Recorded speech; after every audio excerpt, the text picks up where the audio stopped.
All right, guys, and welcome back, man. We are going live for the NBA draft right now. The Hawks are on the clock right now. So, just wanted to go ahead and welcome everybody to the channel. This is Bulls Digest. This is Rico Greenhowe, and we're going live here. So, right now we got Atlanta. They are on the clock. They have about 4 minutes to go. I got the draft up right now. So, guys, look, this is a big step in the right direction for the Chicago Bulls. Obviously, we've already made the trade for Josh Giddey. It signifies that we are looking to go a little bit younger. I've said countless times on the network that we need to go and grab some height. I think the number one pick that I'm absolutely looking at right now for us would be Kel'el Ware. I'm going to be happy if we pick up a center or a big at all. So I'm looking for either Kel'el Ware. I'm looking for Zach Edey. I'm looking for Clingan. I'm looking for Matas Buzelis. Those are some of the names that come out to mind clearly to start off, guys. But again, I'm right here with you. Let me know in the chat what you guys are thinking. Not a whole bunch of graphics here, just me kind of chit-chatting along. Probably taking a look at some draft picks, I think, as they pop up. Maybe we can take a look at the ringer and stuff like that and see what's going on with them, guys. But again, if you're here, welcome to the live draft party here. So let me know what you guys are thinking in the chat. So right now, again, Atlanta is on the clock. So it looks like the congratulations are already going around right now as I'm looking up at the screen. I'm pretty sure they know exactly what they're going to do here, guys. They've obviously been on the clock the longest, but Atlanta's a pretty interesting team, man. I mean, thinking about it, like we've had discussions of hypotheticals where we were going after Clint Capella. I certainly think if they go with Alex Sarr, I think that this makes a whole bunch of sense for them to go ahead and draft a center and then trade Clint Capella. So this would make a whole bunch of sense why Clint Capella is out there in trade destinations for sure. So we'll see what happens, man. But then again, maybe it's not Alex Sarr. So, all right, guys. So, I mean, we see celebrations here. Still haven't had the commissioner come up to see exactly what they're going to do right now. But, let us know in the comments, man, what you guys are thinking. And again, man, just to reiterate around the Chicago Bulls, hopefully we go with some height. If we do go with a guard, I think certainly I'm interested in a guy like Devin Carter for sure. I think that he checks a lot of boxes. I feel like, he's going to be like a Jalen Brunson, kind of a Derek White player. I think that he fits a lot of different things for us. I'm not really liking too much the Rob Dillingham situation if we go get him. I mean, he's a scorer. Don't get me wrong, like he's a great bucket getter and everything else. He's going to remind you a lot of Lou Williams, who used to play for the Clippers, former Sixth Man of the Year award. I feel like he'll definitely be a contributor off the bench, but I don't think that Chicago needs to go with a guard, especially a guard that small to come out. I think he's only like 6'1" or something like that, but it might be, maybe I'm tripping. Maybe he's a little bit taller than that. I have to go in and see. What's going on, guys? So appreciate you guys tuning in, man. This is the first time that we've done something like this. Let me know in the comments what you guys are thinking. And we're still waiting for Atlanta. We are still waiting for Atlanta. We're seeing a lot of celebration in their draft room right now, but we still haven't got anything going on.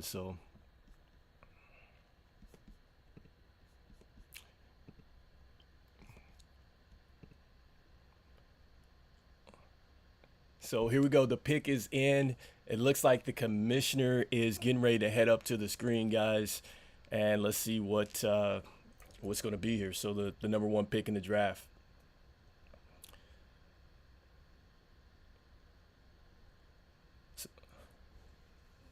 All right.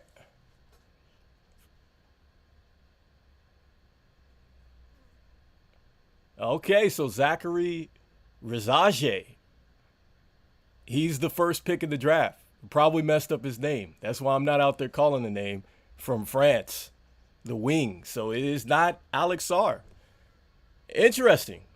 All right, so my man went number one overall. Let me know what you guys are thinking in the comments, guys. Looks like they go with a wing, not necessarily a center. So, two-time medal winner in the FIBA, so FIBA. Looks like he made the 2024 Euro Cup Rising Stars team. 10 points a game, or 10 rebounds a game, 22 points per game. So, interesting, guys. What do you guys think with that with the Hawks?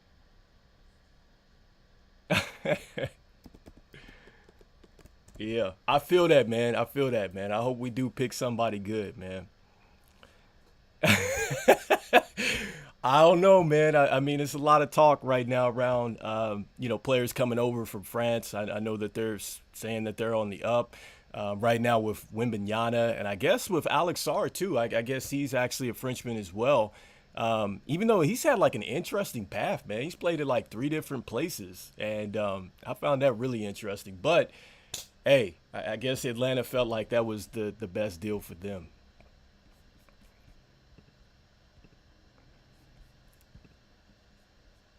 All right, guys. So I don't know. What do you guys think, man, in that first pick of the draft? I know that really doesn't have any significance. He's got the shades of Harrison Barnes, a little bit of a Tobias Harris. They say he's a connective piece on the offensive end. Kind of a knockdown shooter. Shot 38% from three-point land. 4 rebounds a game, 11 points a game, guys. Let me know what you guys are thinking there. I mean, this is Atlanta. Like, this is the Bulls network, but who cares? But just letting kind of what they got. They said he needs to prove or improve on his real shooting numbers. I guess there were times where he just shot 29.8% in the final 31 games. That's not good. Struggles to score at the rim in the half court. That's going to be tough, right? All right, guys. So, I mean, that's really what they're saying right now on the first pick, for Atlanta, kind of the issues that he might face in the NBA. So I guess right now on the clock, we got the Washington Wizards get ready to come up here. So I think that it would be best to say that they're going to go ahead and pick Alex Sarr. They might need to. The issue with Trae Young, I think, is, or for at least what I'm hearing or reading, is that there's not really a market for Trae Young. And I don't know. I mean, it's really weird with Trae Young because I know that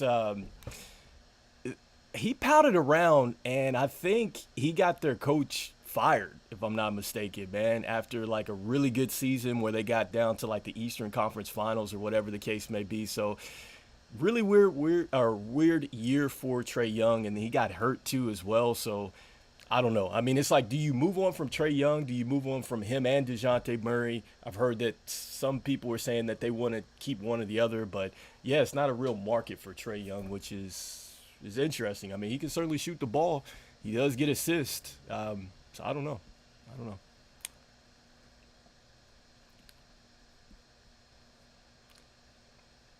But yeah, man, appreciate you, the big one in the chat, man, for sure, keeping it going. So we're looks like still waiting on the Wizards to go ahead and pick.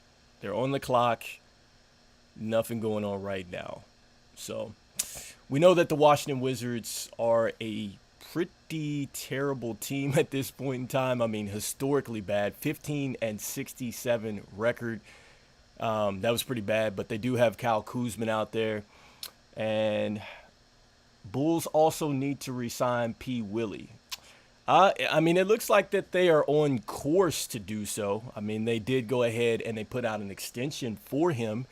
I guess the next step now is to see, what the offers are going to be for Patrick Williams.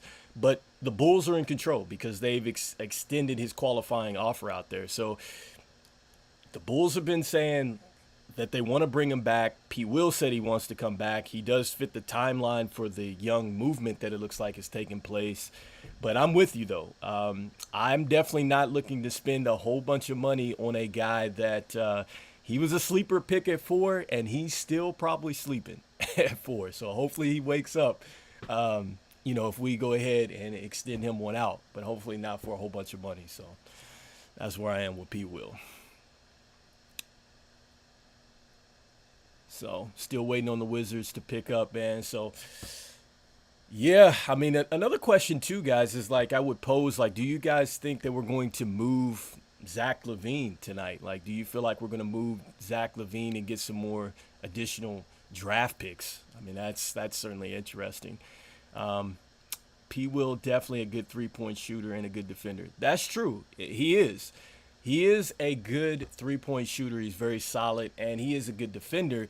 The issue with him is it's just not consistent with P. Will. That's the only thing that we have with P. Will. It's like, man, after 4 years or going on 4 years, like, how much more time do we need to give him? Even though I know we haven't put him in successful situations too. So it looks like Alex Sarr did come off the board, and he is now officially with the Washington Wizards. And there were speculations that he didn't want to go to Atlanta. I know that they were saying he didn't work out for Atlanta, but I think he did play for like the G League Ignite or something like that that was in Atlanta. And I think on the ESPN show today, he was saying like, look, you see my game tapes. There's no need for me to go work out. But I think it had something to do with he didn't even want to go to Atlanta. But good luck in Washington. They need a lot of help. I know the Chicago Bulls need help, but man, Washington needs a lot of help, man. So, and talking about, Alex Sarr, interesting prospect, man. I mean, like, is he going to be like a back to the basket kind of big? Is he going to just settle for knocking down shots? That's my question there. So they got him as a Nick Claxton and a Jared Jackson Jr., both of those. So on-ball defense, shot blocking, the versatility, the hustle is there. The minuses about him, shoots a lot of jumpers, but he doesn't make many of them, they say. All right, shooting just 29.5% from downtown, 61% from the line. Ooh, that's tough. Okay, offhand finishes need some work and needs to progress as a decision maker. Ooh, so that's tough. Like, if you're not a very good free throw shooter, that might be an indication of, you definitely need to work a little bit on the shot mechanics for sure. But, I mean, at that height, man, I mean, look, 6'11" with a 7'4" wingspan. I get he only had 9 and 4. Got to take a chance with him. Man, not necessarily a hater of him, man. I just think that I wish that, man, I want to see a little bit more from P. Will. Like, I get frustrated with P. Will, man. It's like some nights he shows me greatness, and then some about that is that I'm not sure the Bulls put him in a great situation, man, because to have him out there at like the 4 and the 5, and I think maybe his natural fit is the 3, maybe that's going to be the difference. All right, like maybe we're going to get some pieces and we can actually play him at a natural fit. And so that's one thing that I could say about the P. Will situation. Maybe it gets better because now they feature him, right? I'm not sure that they necessarily want to feature him as much as they maybe should have, or maybe that's on Coach Billy D, man, like as far as putting him into some tough positions. So yeah, definitely like P. Will, but I'm not a believer in him moving forward, man, until we kind of make some changes, but we'll see. I think you're saying with Kobe White, it would be a good situation. Let me see. Great, though. I love P. Willie and Kobe. Yeah, I mean, with Kobe White, see, that's the thing that I'm wondering about too, man, because now that we got Giddey over here, like a lot of people would say Kobe White is better off the ball, but I thought he showed last year that he was a good decision maker. And so now I'm like, okay, I get it with Giddey, but you're taking a little bit of that decision making away from Kobe White. So is that going to unlock P. Will? You know what I'm saying? Somebody that is just a pass first kind of guy. I mean, I love Kobe White, but I think we can both agree he's probably a little bit more of a score first, but he's not a selfish score first. So I don't know, man. And then if this news is true about bringing back Lavine, like, man, that's going to be really, really interesting. So, but I definitely feel that, man. I love P. Will and Patrick Williams. I mean, let's see what happens. Like, maybe now that Kobe White's figured it out, maybe P. Will maybe opens it up. I don't know.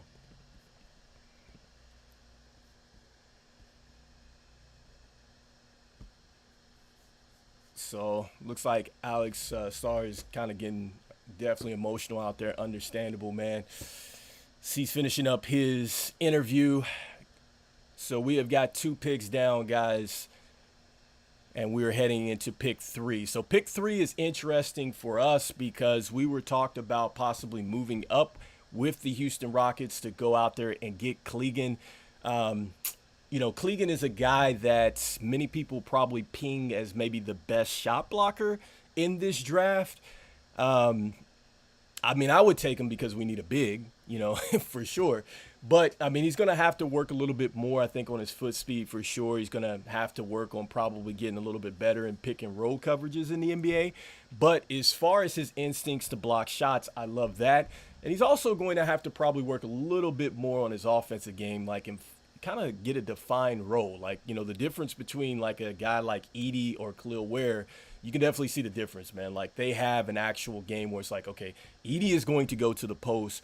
Kel'el Ware is going to be pretty much everywhere, but he can score in a lot of different places and in a lot of different ways. With Clingan, it's like, man, I think he's going to have to be activated a little bit more like with the playmakers around him. So I think he's going to be definitely dependent on some good guard play to definitely set him up. So that's just my opinion. So the 3rd pick is in. Oh, so it is not Donovan Clingan. It's Reed Sheppard. All right, Reed Sheppard out of Kentucky. At times he came off the bench, and a lot of people think that he might be the best shooter in this draft. And I remember watching his dad play actually at the University of Kentucky. So interesting pick, man, for Houston. I thought that they were going to possibly go with a little bit more of a defense. What does this now say about their point guard, Fred VanVleet? Because they're looking at this guy as shades of a Steve Nash, a little bit of a Derek White, exceptional shooter. They say he is tough on the defensive end, especially mentally tough out there. Catch and shoot threat, feel of the game, got the dog in him. They say off the ball defense is really good. The minuses about him is his size on the defensive end, all right, and needs to improve against ball pressure. That's one of the things that they say there. He lacks reps in isolation, so he gets swallowed up by lengthy defenders on drives. So that means it's going to be a little tough for him to create a little bit of separation when he's going downhill, which is not the worst thing. I would say that, that's something that definitely you can learn that skill set. The one thing that I can say about Reed Sheppard and a lot like Dalton Knecht, they have an understanding of the game because they know how to set up things like as far as screens and things like that. So they're very crafty as far as getting to spaces on the floor to get their shots off. So that is the one thing I did like about him. And obviously they said he can score all over the place. So an interesting pick with the Rockets there at 3. I thought they were going to go with Clingan. So we should draft Bronny and get LeBron for 2 for 1. Oh my God! Did you see that story though, where I think that the rapper here was saying that he was going to pay the salary for for LeBron to get Bronny and him over here? Man, I can't even think right now who it was. But look, man, that is just definitely it's not happening, man. And even if it did happen though, on a serious note, the Chicago Bulls wouldn't maximize the window. Like if they were trying to go for a title, they would not maximize the window, man, for sure. So I would much like LeBron James to go ahead and probably ride off into the sunset in LA, which I think is going to happen. I'm pretty sure I think that they're going to take Bronny at 17. I think that's probably where I think that's where the Lakers are picking at 17. So I guarantee you they're probably going to end up taking him, man, because I'm not buying that stuff with Rich Paul saying like, oh, it's not a package deal with LeBron. And, if they didn't pick his son up, it is all this stuff like he might sign, he might not sign. Like, man, I think he's already putting pressure on the Lakers, man. He already got the coach over there that he wants, and J.J. Redick, man. So I don't think he's going anywhere anytime soon, is my personal opinion. So pick 4 they're on the clock. 3:22 right now. We're looking at the San Antonio Spurs. Well, they got it right with Wembanyama, that's for sure. Now the question is, what are they going to put around Wembanyama? I think that I've been hearing that possibly they would go with Stephon Castle. I've even heard that they might even want to go with Devin Carter here, wanting to go with a young playmaker to go along with him.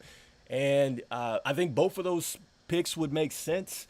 Both can defend at a high level. Both can definitely shoot the basketball at all three levels. So I think that that makes a whole bunch of sense here for the Spurs. But we're going into the fourth pick in the draft, man. I appreciate you, the big one, man, for being in the chat. And so anybody else that's kind of watching this as we go along, doing a live draft special, guys. Don't have a whole bunch of graphics here, just loosely talking about the draft as we get ready to get to our pick at 11.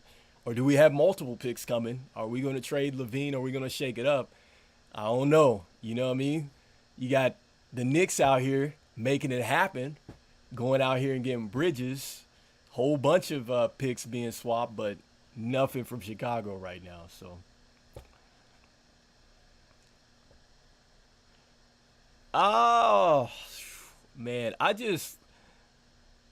you know what? And that's cool. Like, I'm glad that he believes in him enough. And I just think that for Bronny, I'd like to see him have played a little bit more, right?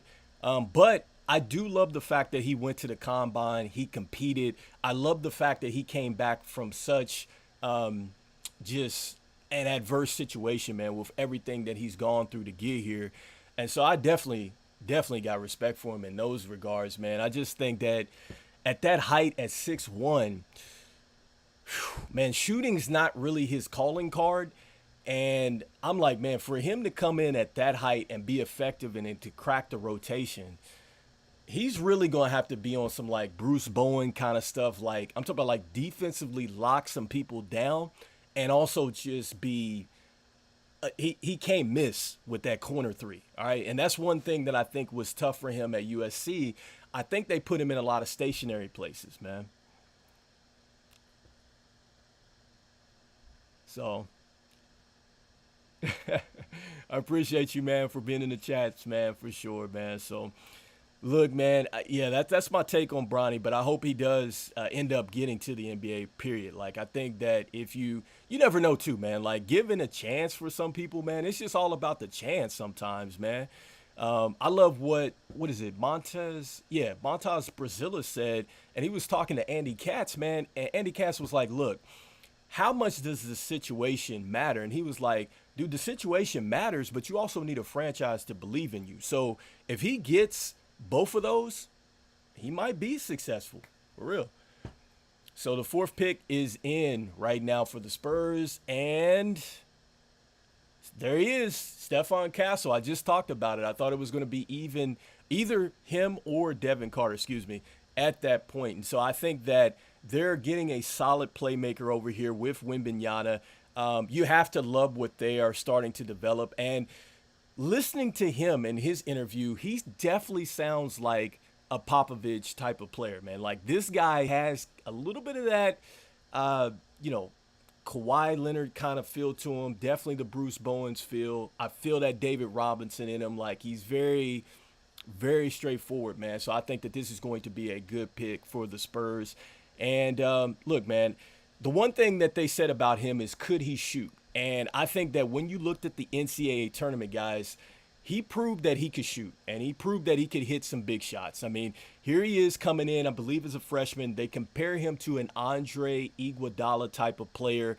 They're saying that he's got the dog in him, which I definitely agree with. Hustle, on-ball defense, feel of the game. I think all of those are there. High feel playmaker who controls tempo. You're going to need that with Wembanyama. Makes the simple play. I definitely agree with that. Like I just talked about the Kawhi Leonard feel. Kawhi Leonard is a very simple player, but very effective. Good finisher through contact. He's much tougher and stronger than he looks. the catch and shoot is very good, and he's a tone-setting defender. I love that about him. Now, the one thing that they're saying about him as far as negatives here, and this is kind of silly, he doesn't have a necessary calling card. He's not a proven shooter, which I just talked about. I think he is a proven shooter because he just showed on the highest level that he could go out there and knock down shots. So I totally discredit that. 70% at the free throw line. Look, I think he can get better. I know the three-point percentage is below 30%, but his free throw line percentage shows that he can be a good jump shooter. And then they're saying that he missed 1 month with a meniscus injury, which at the end of the day, I don't care about that because he won a national championship and he was pretty good. So none of those are relevant, man. It kills me with the stuff that they be talking about, where they try to just take down players or whatever the case may be. So I think he's going to be a terrific pick for the Spurs. I think they got it right. Hopefully our Chicago Bulls get it right at pick 11, guys. So we're coming closer. Here's another one of those teams that is up on the clock right now. You got the Detroit Pistons. We were floated in a possible deal there. From what I understand, it was a possibility of us swapping picks and that also moving Lavine over. But nothing's been said. 346 left here with Detroit. Maybe they will trade with us, maybe not. We're going to find out here what they are looking to do. With Detroit, look, I think that they need a big. I think they need something to go with Jalen Duran, if I'm not mistaken, down there. I've really liked him a lot. And I think that, I hate to say it, but a guy like Buzelis would probably go well with what they have. Let's see what they do, though. I mean, I don't like the fact that they fired Monty Williams. Like, geez. It's interesting to me that Monty Williams got fired, man, and Billy Donovan still got a job, my man. So that's a head scratcher for me. But anyhow, they moved on from Monty Williams. So look, they've got to figure that out, and then now they got to figure out what the course is going to be. And I say the one thing about Detroit and my observation of them, man, is just a lot of talent is always injured with them. Like, they put a lot on Cade Cunningham, who I think that they built around. And I'm saying to myself, like, that's cool if you want to build around him, but he's so injury prone. So I'm like, at some point, they got to figure out what they want to do, with that situation. So as we get ready to go, a lot of emotions shown by Castle. I think Coach Hurley was up there with him. So, again, well-deserved. I think the Spurs got it right with this. So we got Woj up here. Uh-oh. Is he saying that we got a trade going, or what is Woj having to say? So, no trade. So, yeah, it looks like that they are going to probably stick with the pick.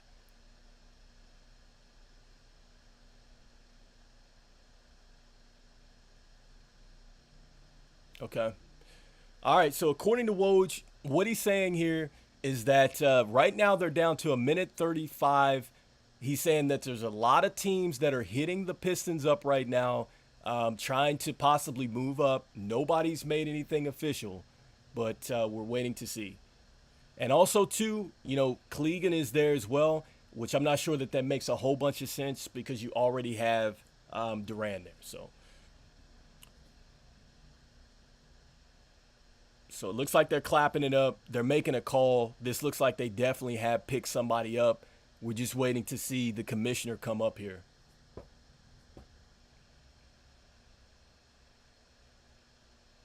So let's see what they're going to do.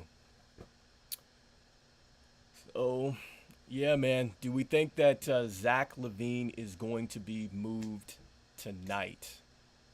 I don't know about that. Because a couple teams that he was supposed to go to, it hadn't happened yet. So, still waiting on the Pistons. And they are doing a close-up with Clingan, who a lot of people had Clingan top 3 in this draft. Some even said that he might be number 1 in this draft. But they're thinking that he still maybe might be the best shot blocker in the draft. I don't know about that, but we'll see. So, and then also too, man, we got to remember this as Bulls fans. Like Clingan backed up Sunoco, all right, and last I checked, man, he had a pretty good game with us against the Wizards. And also, too, guys, he actually was close to a double-double in the G League as well, man. So, again, man, this is another one of those guys that we need to end up playing. Look, we got to play these guys, man. We got to play these guys.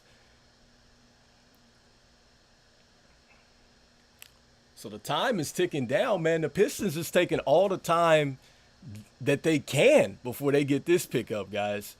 Now they're zooming in on Ron Holland, who's another guy that we were supposed to be looking at as well. A bit undersized at the small forward.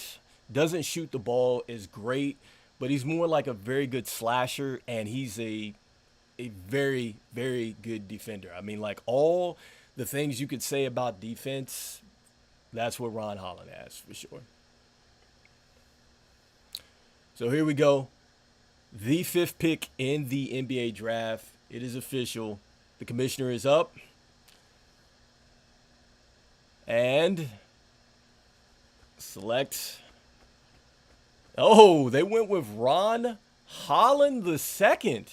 So Clingan continues to fall, guys. And so Ron Holland. And I believe this is a guy that we worked out as well. Man, this is interesting. This is really, really interesting because when you look at, I think it's a Zor Thompson that was out there, like the twins, they kind of remind you a little bit of the same type of player. So, you know, what the direction that the Pistons are heading into, that's interesting. But the one thing that we said about Holland, man, is he is a terrific defender. Look, that's the calling card for this guy. Defensive stopper. They say he has the shades of a Cam Whitmore, which I've talked about us trading and getting Cam Whitmore over, so I love him. Not really in love with the Josh Jackson comparison because that didn't turn out very well as a lottery pick in the past. But athleticism, got the dog in him, the hustle for sure, the on-ball defense. Great finisher at the basket. I totally agree with that. Another thing, too, guys, he's a better shooter off the dribble. I do agree with that. He does have the flashes as a good passer. Totally agree with that as well, guys.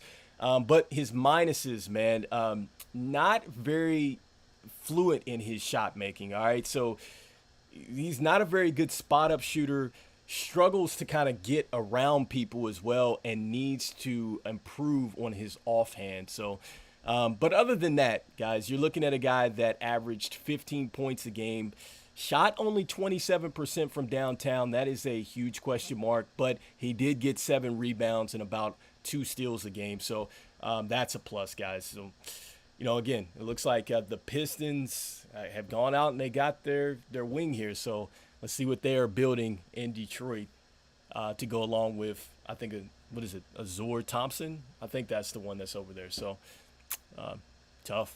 So we didn't trade with the Pistons. All right, guys, so we got pick 6. Get ready to be on the clock. We are pick 11. So far, we have not made a deal to go ahead and get another draft pick. So, and that pick belongs to the Charlotte Hornets. Now, I could see them going with Clingan. I definitely could see them going with Clingan at this point in time, even though I think they got Mark Williams out of Duke last year. I mean, that's tough, though, you know, and I know that they take a lot of bigs because we're talking about what Kai Jones is over there, too. So, I mean, they've taken a lot of chances with some bigs, and they're trying to figure out something, you know what I mean, because their defense was super suspect out there. And, you know, that's I can understand that. So, going back to the chat, man, I feel you. Yeah, the Bulls have not made any moves. And if you looked at the community tab, one of the comments in there when I was like, you know, what are the Bulls going to do? Are they going to get multiple picks in the first round? They're going to go to the second round, yada, yada, yada. And somebody said the Bulls are going to be the less active. And right now, they are the less active, which I feel you. You know what I mean? We're talking about how we have to retool the roster. We need to rebuild and get it going in the right direction. But maybe the reports are true, man. That's the only thing I can say about Lavine and them mending the relationship. That's the one thing that I can say about that. And that's going to be an awkward situation, you know, to me, because they both have been professional, both Lavine and the Chicago Bulls. But I'm like, man, you're going to try to bring my man back, and he's been floated in 15 trade proposals. Like, it's almost like, okay, yeah, you can come back because nobody else really wanted you or whatever. And it's like, man, that's going to be kind of awkward for Zach Lavine. Like, I hope, you know what I'm saying, if he does come back, he turns into the Zach Lavine that we would want to see and we love. But I just think it's going to be an interesting situation, man. And I think that's probably why we haven't seen any movement, because they're still trying to do something with Zach Lavine here with Chicago. And then we already traded off the one asset that a lot of people were going to be interested in Alex Caruso. So, yeah. I can't even.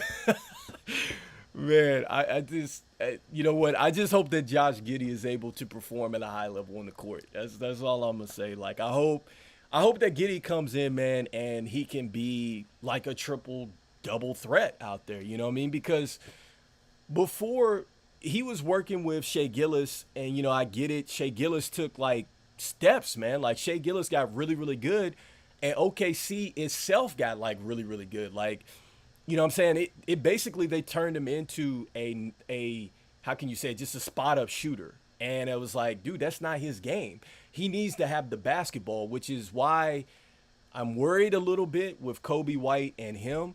And I mean, Coby White knocked down like lots of three-pointers. I think he set like a record or something. Like I think he actually broke Zach Lavine's record, if I'm not mistaken, in threes last season.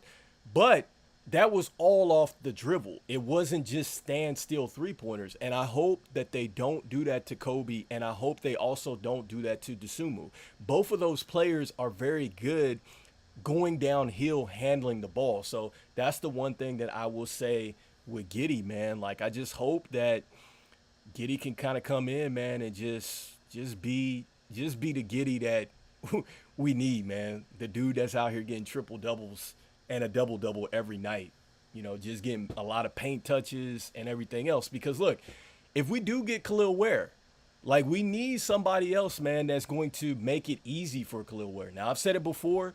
I think that Ware is that good. He doesn't need to have a whole bunch of excellent guard play.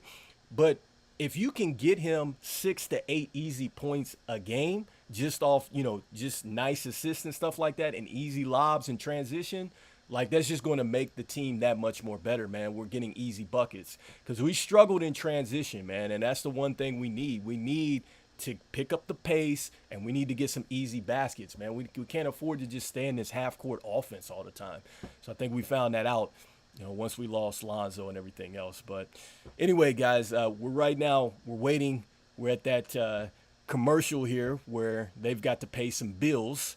And we're waiting to see the next pick in the draft. So far, if you're following the chat, we have not made any moves. A bit disappointing so far, I think, for Chicago Bulls fans. But, again, you know, I mean, like, if we make some moves, maybe we have a sense of what the direction is for the team.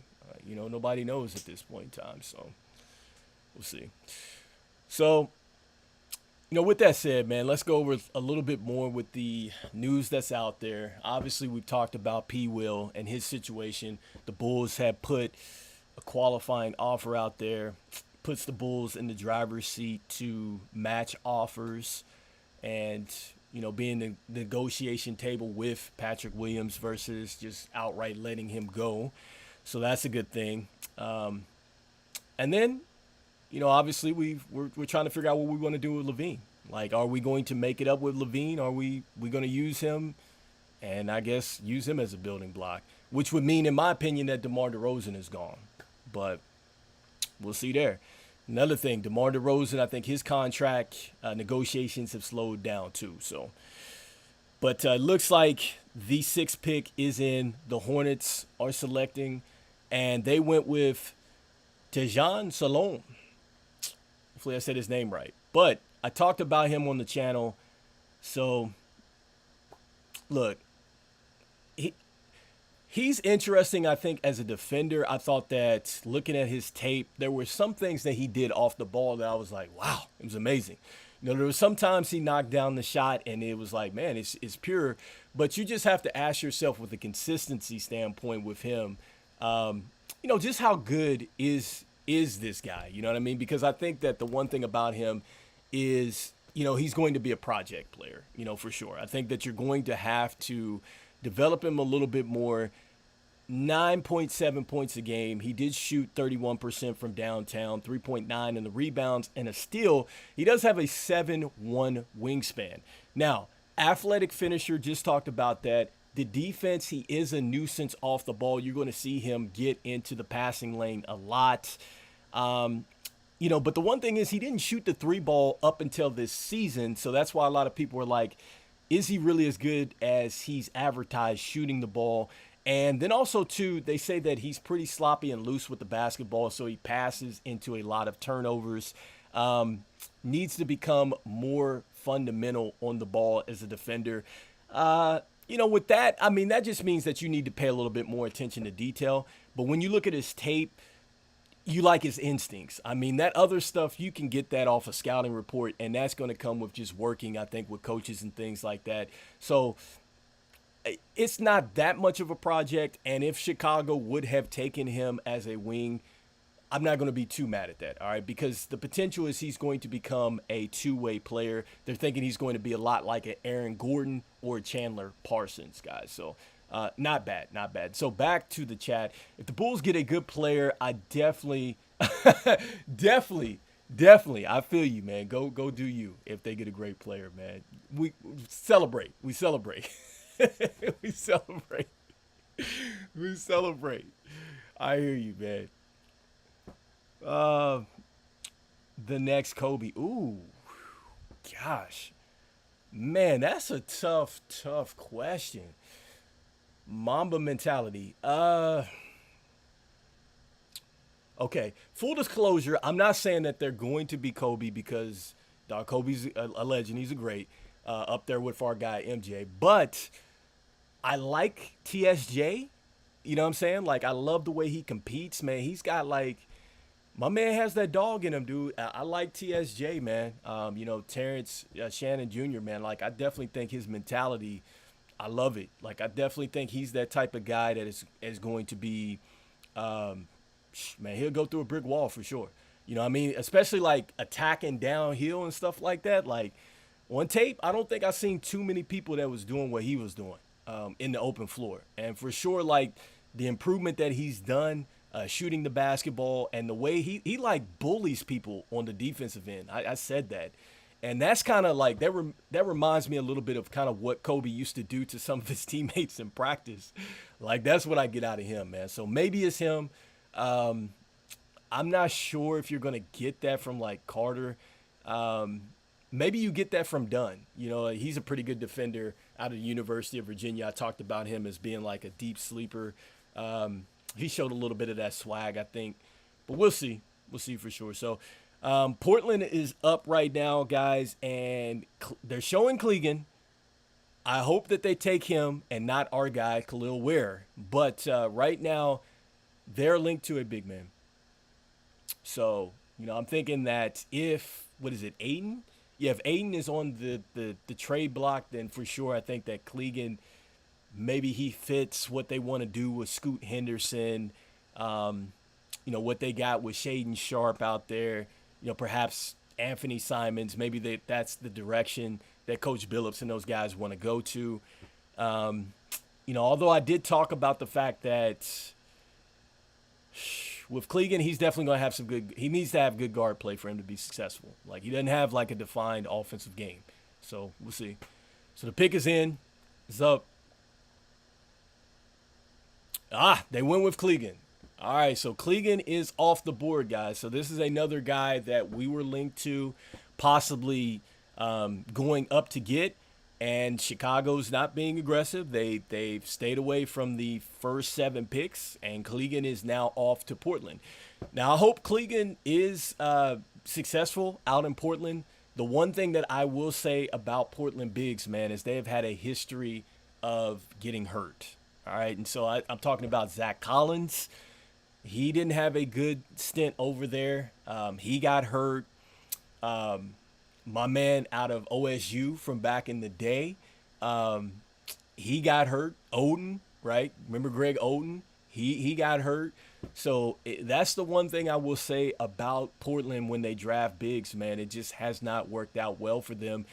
Aldridge was a great pick for them, who I'm still mad about that. He should have been a Chicago Bull. We traded him for Tyrese Thomas, but that's another video or story.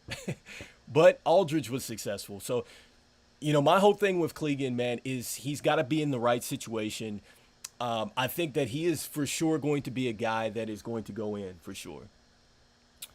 Top targets at 11, man. My top targets for me, again, it starts with Kel'el Ware. Like, I think that that's my top target.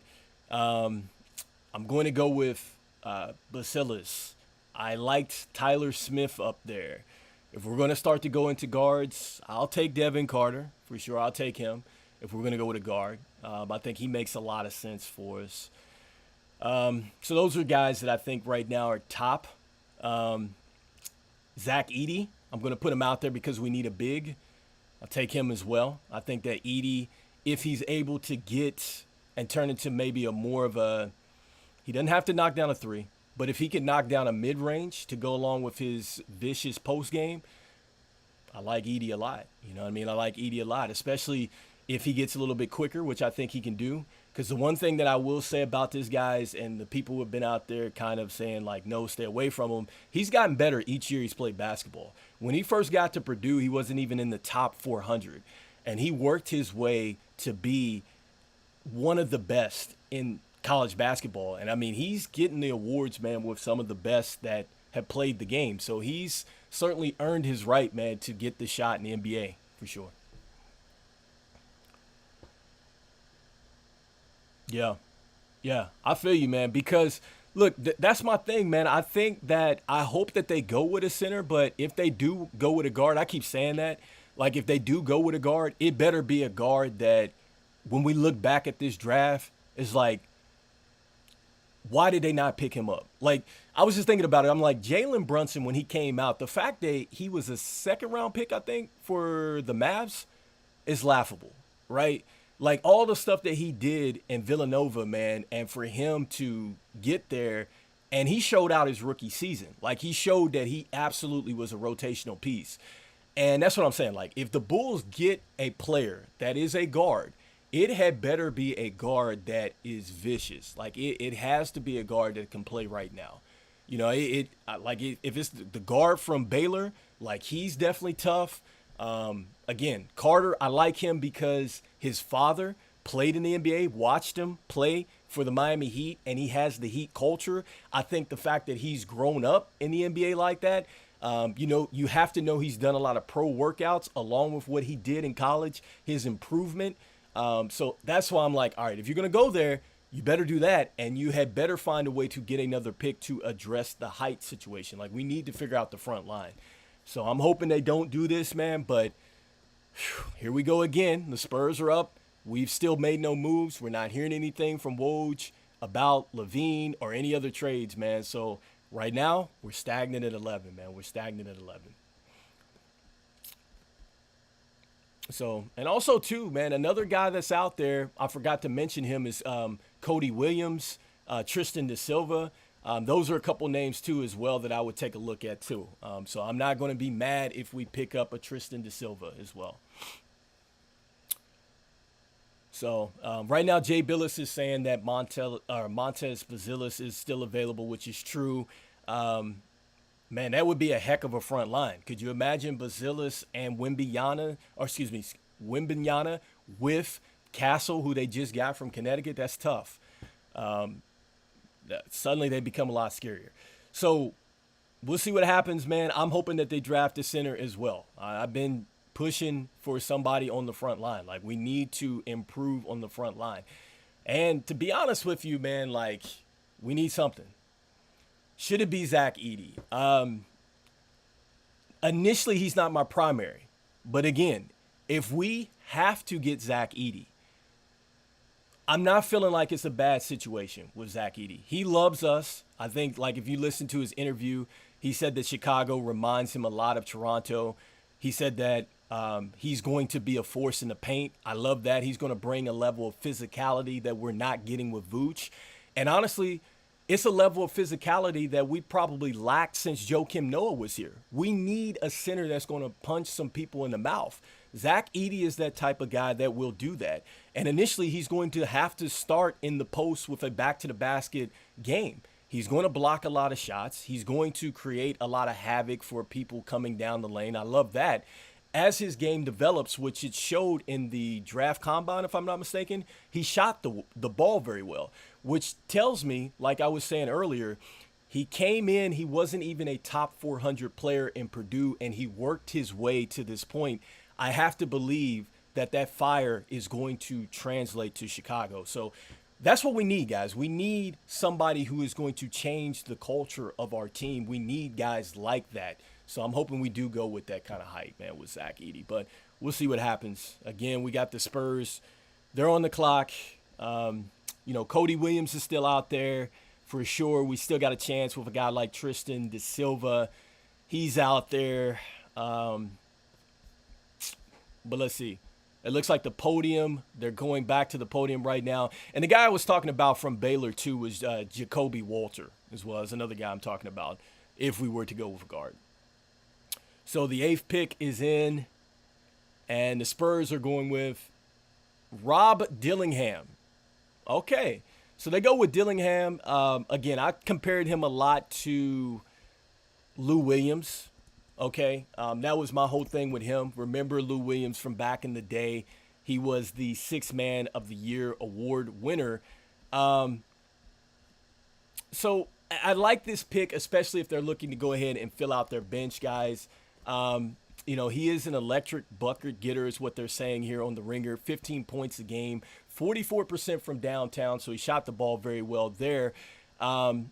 Skilled playmaker, so he is able to find people, although he's more of a scoring guard first. And he needs to become a little bit more of a willing passer. But the problem with him is he's only 6'1". I said that at the top of the live stream here. He's only 6'1". Defensively, they're saying he's a bit erratic. All right, so that means sometimes he falls out of position. Sometimes his fundamentals lapse on the defensive end. Needs to improve as a passer. I just talked about that. And they're questioning, will he be able to finish in elite traffic? So against the height, against the size, you're wondering, will Rob Dillingham be able to do that? And he has a float game, too. That should be noted as well. So, look, guys, with Rob Dillingham, I'm glad he didn't come to us. I don't think that Rob Dillingham would have been a good fit for us. He's more of like a microwave scorer. I like what they just put up there on ESPN. He's going to be a guy that I think is going to be a tremendous role player, a 6-man coming off the bench. Like, I don't think that you're going to put him at the starting guard position. I could be wrong. I mean, maybe that's what the Spurs are planning for, but I think that this is something that shores up their bench, and I think that this is going to keep them scoring baskets when you put Wemby on the bench or whoever else that they have on the bench. You're going to still be able to go out there, execute, and get some scores. And I think with this, with Popovich, I think he's going to help him on the defensive end. Pop is definitely a guy that is all about the defensive principles. He's all about playing that system. So I think that those lapses, those mental lapses, they're going to have to go away or you are not going to play with the San Antonio Spurs. So I think that this is a good situation. And also, too, Coach Cal, he'll tell you. I mean, he'll challenge you at the University of Kentucky. So this is a good fit, I think, for Rob Dillingham. So with that being said, guys, we got Memphis on the board. Now, they've been linked to our guy, Kel'el Ware. Hopefully they don't select him. So far, Clingan is gone. That's another guy that they were looking for. Hypothetically, I put out a trade that would suggest that they would go after Vooch to get a center over here. And then I was thinking perhaps they would come off Marcus Smart. I would love to see something like that. Marcus Smart being a defender, we've already lost Caruso. I'd love to make a deal where we get that. And like a Zaccharie Williams, I talked about him possibly coming over as well, a young forward. Certainly that's going to help us there. We need a little bit more of that. But we will see what happens, man. Their focus in Memphis is going to be the center and perimeter shooting. So I definitely agree with that. You want to get somebody that gets some more spacing for Ja Morant as he's driving downhill. I totally agree with that situation. And I think that one of their best successful seasons is when they had Steven Adams over there healthy. They had a big that was eating up all those pick and rolls and getting all those easy tip baskets from the attention that Ja Morant got. So it makes a whole bunch of sense for them to do this. Who's it going to be? So we'll see what happens, guys. We are waiting. And it says the pick is in, is what it's saying here, but I'm not seeing the commissioner up there just yet. So, yeah, I give you Vooch. I would give Memphis Vooch. I mean, look, if I'm not mistaken, I think Valanciunas was there at one point, but I don't know if he played with Ja Morant. But I think a player like Vooch, maybe he helps Memphis. Maybe he's able to find a little bit here. So, Dalton Knecht, great pop-up there. I like Dalton Knecht as a guard that if we are taking a guard, I like him too. The one thing that I'll say about Dalton Knecht is he is a professional at setting up the defense. Like, you think about J.J. Redick. We know J.J. Redick can shoot the ball, but it's like, how does J.J. Redick get open? It's his ability to set you up. Steph Curry, his ability to set you up and get to his spots. That's what Dalton Knecht is. He reminds me of a Wally Szczerbiak type of player, so I do like Dalton Knecht. So the pick is in for Memphis. So it looks like Zach Edey is off the board, guys. That's a little bit of a surprise.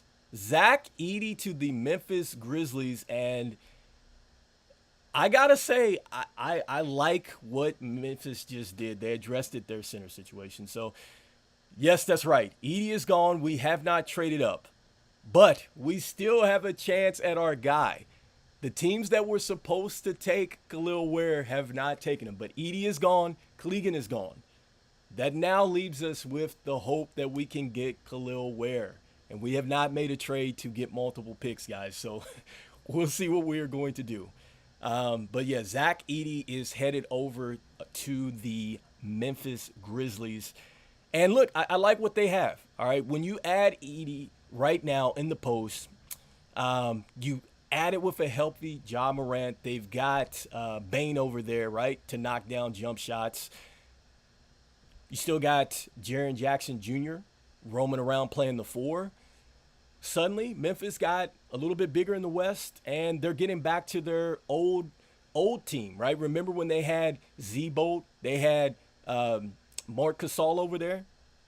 What do they call him? The Grindhouse over there? Like, that is that type of lineup, man. They might be getting back to a different version of it because Edey is probably the one that's the true post player. Jaren Jackson Jr. is probably rooting for this because he didn't want to play the 5. But, they're going to start to open it up a little bit now inside. So, Cody Williams. Yeah, I mean, look, Cody Williams is a guy that not a lot of people know what he's going to do. I would say he has to get stronger, and he's even acknowledged that. I saw an interview where he was talking with Andy Katz about it, and he acknowledged the fact that he was injured too. Like, he had an injured wrist doing, I think, the NCAA championships or whatever, the tournament, and we didn't get a chance to see a lot of features on him. So, look, I like him a lot. I think that they do say that he's a lot like a Jalen Rose type of player. Not a bad comparison for Cody Williams. I think that the one thing that you love about him is he's got a good feel. And look, he's very young too as well. He's also accustomed to playing against his brother who's with the Thunder, so he's accustomed to doing pro workouts. He's accustomed to that pro-like mentality, so I think you're already getting a mature player, if that makes sense. Fluid ball handler. His best role is kind of a point forward, so That's going to be interesting. And I mean, his brother kind of is a point forward that goes along with Shai Gilgeous. So maybe Giddey and him are going to get along very well here. The minuses here, not very athletic under the rim. I mean, you wanted to see him be a bit more explosive there. The 3-point shooting, not as good, they say. I guess like it's his mechanics, but who really cares about his mechanics, man? He shot 41% from downtown. I don't care about his mechanics. They say that same thing about Devin Carter, and he needs to get stronger. I mean, okay, Chet Holmgren needed to get stronger. He looks just fine to me. So, again, man, some of this stuff that people are nitpicking on, whatever. Do we need that type of size on the front line? Absolutely. We need to get Cody Williams. He's still on the board. Yeah, we definitely agree with there. Yeah, I feel it. Buzelis, another guy I'd like to have. I'm with you with Knecht, or excuse me, Dalton Knecht or Da Silva. I feel that as well. I can't speak right now. 10th pick is in right now. So Utah is picking. So Cody Williams is off the board. All right, guys. So that takes Cody Williams off the board. All right, so we lost on Cody Williams, guys. So he is off the board. Right now, he is paired with L'Oreal Marketing. Hey, I like what Danny Ainge is building over there, so I like it a lot. So I think this is a good situation for him. This could mean that they're looking to move on from L'Oreal Marketing, maybe. So, yes, Utah did take Cody Williams, and we just talked about Cody Williams. The one thing that they said is that his mechanics as a three-point shooter, it looks ugly, but guys, he shot 41%, and I don't care. Like, I could care less as long as the ball goes in. And honestly speaking, guys, if you look at Lonzo Ball and his shot, it wasn't the greatest shot, and he changed his shot. So who cares about how the shot looks? As long as they're effective, you get with the shooting coach, you can fix that. Like, that is not a big issue. His strength, I think that he definitely can put some weight on the frame for sure. I think he's going to get that too, a lot with the pro-level workouts. And again, I think that there's a lot of nothing that's made about Cody Williams here. So I think that he's going to be just fine. So they're talking about Jay Bilas saying that he's an efficient scorer. He's pretty good in the catch and shoot, uses his length very well in the lane, which is very true as well. Court vision, we just talked about how he's a point forward. So, think about like what the guys like Draymond do, what his brother does for OKC. Like, these are bigger forwards that bring it up, initiate the offense. He can do a lot of dribble handoffs and things like that. Defending, he's pretty good as well. His versatility, things like that. So his length is going to affect a lot of people, so that's good. And again, his brother plays in the league, so I'm sure he's going to be ready to go. So, and then I guess he's barely 19. That's really good for Utah. But here we go, guys. We still got a chance to possibly get Kel'el Ware, and we are officially on the clock. We can go out here. We can get Buzelis. We can get Kel'el Ware. Hopefully we don't go with a guard. I feel you, my man, Chris Anderson. I hope we don't go with the guard. I really hope not. But, look, we still got some good opportunities. You know what I mean? Like, I'm hoping that we go with Kel'el Ware. We need a center. So let's see what happens. Are we going to make a move at this point? I know one of the things that people said are we going to trade back in the draft? Let's see what's going to go on. Best available, they're saying it's Buzelis, then it's Knecht. We're not doing Topic. I hope we do not get him. Like, he's coming in with an injured knee. We do not need injured guards in Chicago at this point in time. Please tell me we're not going to do that. But we'll see, guys. It looks like they are taking a commercial break right now. They have to pay the bills. Totally get it. But to talk a little bit more about Chicago basketball. So, look, hypothetically, we were talked about moving up to go and get the pick from Houston. We didn't go do that. We were talking about going and making a move with Detroit and getting up to 5. We didn't do that. All right. The players that we would like to see fall to us, some of our favorites, some of the guys that you voted on are gone. Zach Edey is off the board. Cody Williams is off the board. So these are players that we were looking at. Clingan, another guy we didn't trade for. I know a lot of people were lukewarm on him, but he's off the board as well.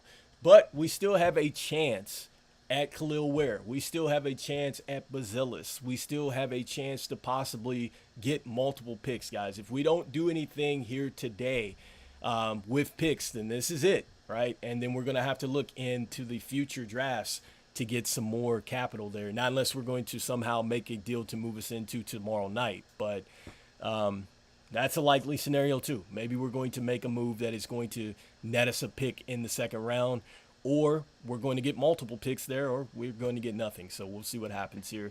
I've talked about some of the picks that we could go after in the second round. I like Dunn out of UVA, even though I think that I saw in a mock today he's actually supposed to go to the Knicks, which makes a whole bunch of sense there. So I think that, for sure he might be a sleeper that we're not going to get to. I'm referring to Ryan Dunn. He's a sophomore, reminds you of a Herb Jones type of player. I think his floor is going to be Andre Robertson. Andre Robertson was not a very good offensive player, but, man, he was a terrific defensive player, right? So that's a guy that we perhaps might be looking at. Another guy, too, that we could possibly take at guard, I haven't talked about him as well, is Terrence Shannon Jr. So TSJ, I loved his tape. I love how he gets downhill. Defensively, this guy is a bully out there. Some of the minuses that they were saying here is that he's a little undersized, which I don't care about that. I think that his wingspan makes up for that at the 6'8". He's 6'6", and I think you can float him out there maybe and get away with it at a small forward position. I talked about Bobby Klintman, another guy that I think that would be an interesting pick if we were to get a little bit deeper in the draft. He's a guy that could be a versatile two-way wing. Has a little bit of a shades of a Trevor Ariza, a Nick Batum type of player. The on-ball defense is there. Shot 33% from downtown. He's a highlight reel on the defensive end for sure. Definitely needs to get a little bit stronger. Struggles on turning the corner. Didn't really care too much about that, but I think that he might be a sleeper pick for us if we go with him. So those are just a couple guys that I talked about that I think might be there for us in some later rounds here. So I thought Lavine would have been traded by now or at 13. Yeah, I thought Lavine was going to too as well. But guys, Chris, actually, I think that the one thing that's interesting is, do you believe the story about them mending the fence with Zach Lavine? I think that maybe is one of the reasons why we have not seen a Zach Lavine trade yet, is because they might be trying to mend the fence. Like, it sounds like they're wanting him to step in with this young core and still stay relevant and try to win this way, which means that DeMar DeRozan, I think, would more than likely be gone. Buzelis, yeah, I'm high on him too. Look, Buzelis, when I looked at him, I thought Buzelis has like the Tyler Hero kind of swag. Remember he did that snarl in the bubble? That's what Buzelis has, like mentally, like that type of swag. And I saw a workout where he literally cooked Cooper. Is it Cooper Flag that's supposed to be next year's draft? He literally took it to him, and they were playing ones. I was like, man, he has a lot in his tool bag, so I like him a lot.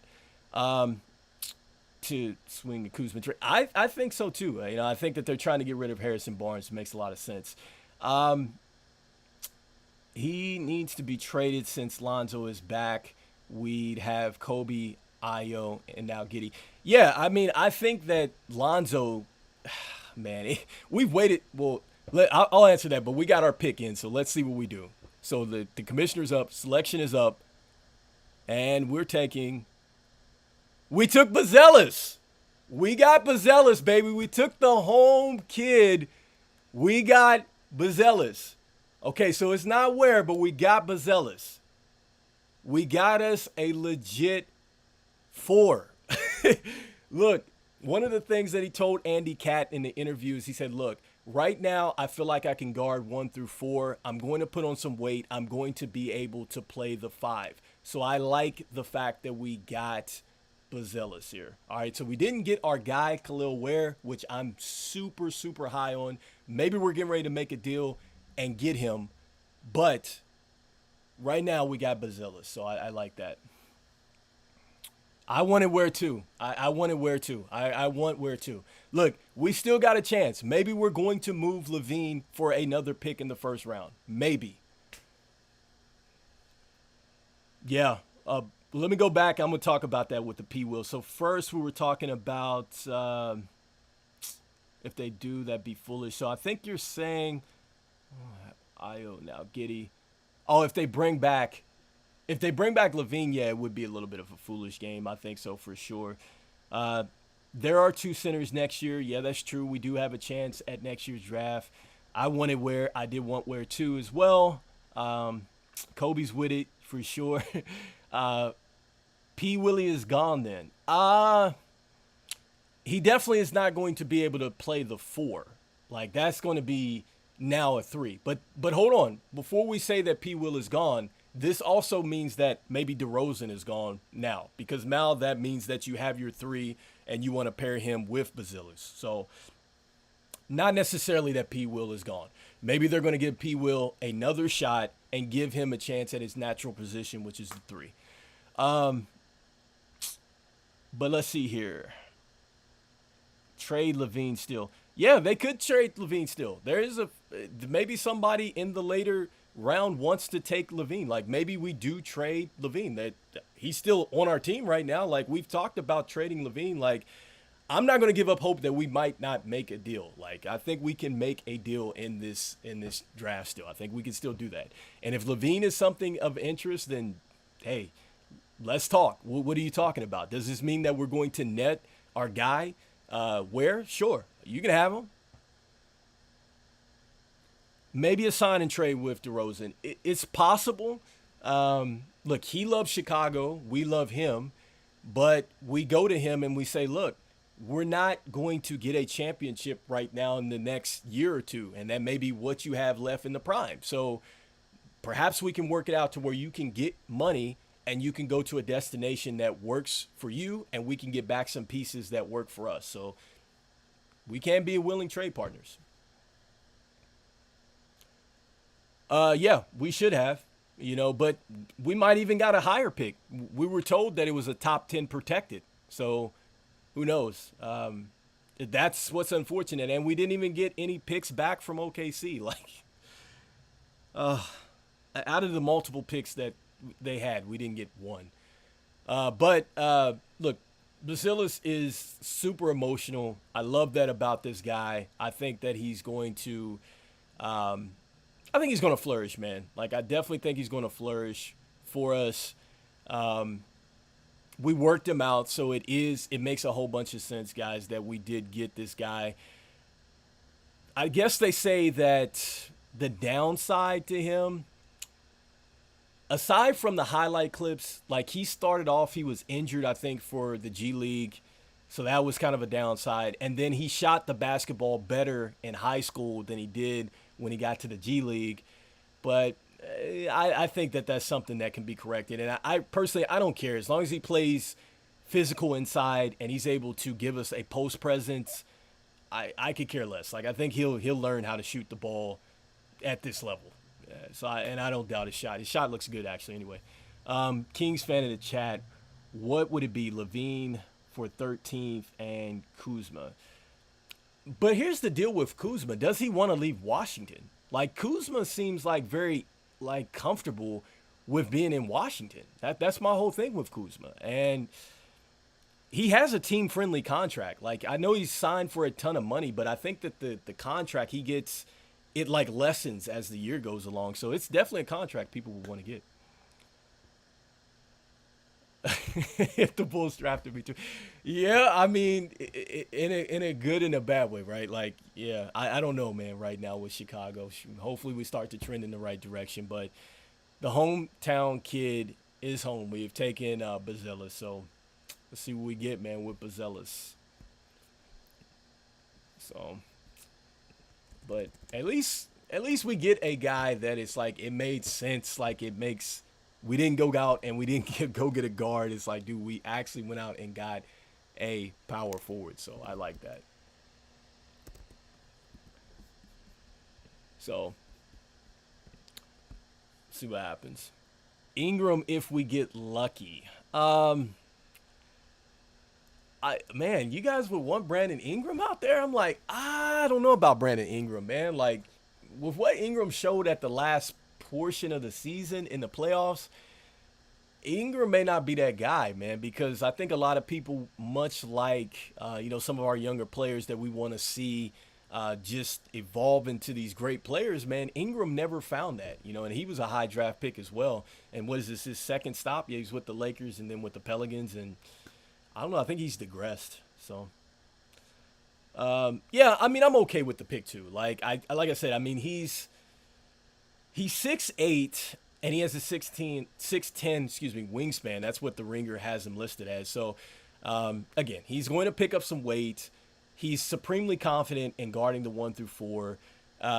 He has the foot speed, so we don't have those questions that we would have had with Clingan, and we also would have had that with Edey. But, hey, it is what it is, man. OKC is up, and right now with the 12th pick, I wish they said they traded with the Chicago Bulls, but no, they're not. So they took Nikola Topic, which is the injured point guard. So this looks like a stash play for OKC. I think a lot of people said that he looked like Goran Dragic, who he played with the Bulls at one point. I'm glad we didn't pick him up, period. We needed defense badly. Yeah, I mean, that is one thing that I can say with, Buzelis. Like, I don't know, man. Like, can he defend? I didn't see him out there getting necessarily cooked. I think he could be a much better defender, but he's not the worst selection that we could have went with, man. So I'm okay with that. They have him like a Franz Wagner for Orlando. Hopefully, I probably messed up his name, but Lamar Odom, they have him shades of that too as well. Minuses, they were wondering about his shooting ability. He's a little loosey-goosey with the ball. His finishes at the rim. They're saying that he's a subpar defender, as far as like handling dribble penetrations. I don't know about that, man. I think a lot of that has to come down to just attention to detail, because a lot of the stuff that I saw, I mean, he was able to switch. And, I mean, when you're getting into quicker players are coming at you, that's going to be a challenge for anybody. They're saying that he has a little bit of a challenge fighting over screens. So, I mean, that's something that again, goes into getting stronger. What grade pick do you give the Bulls for that pick? I'm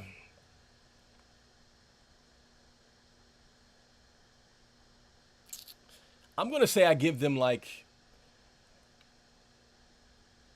going to give them a B minus. All right. I'm not going to be as harsh and give them a C because they did go out and get a front court player. They went out and got somebody that can work with Giddey, Kobe White, and Dosunmu, and even Lavine. They did get somebody like that.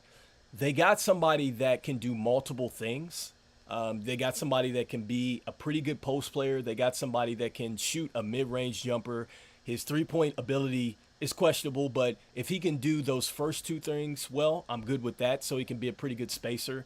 And I think that he's going to be able to get a lot of easy baskets just off cutting and running and things like that. So I think he's going to help us with our pace and play.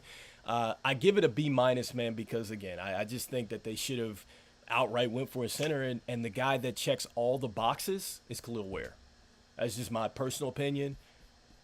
But who am I? I'm not a GM, so it is what it is. Let's see. How do you feel about the Bulls pick? Yeah, that's exactly my thoughts on the Bulls pick.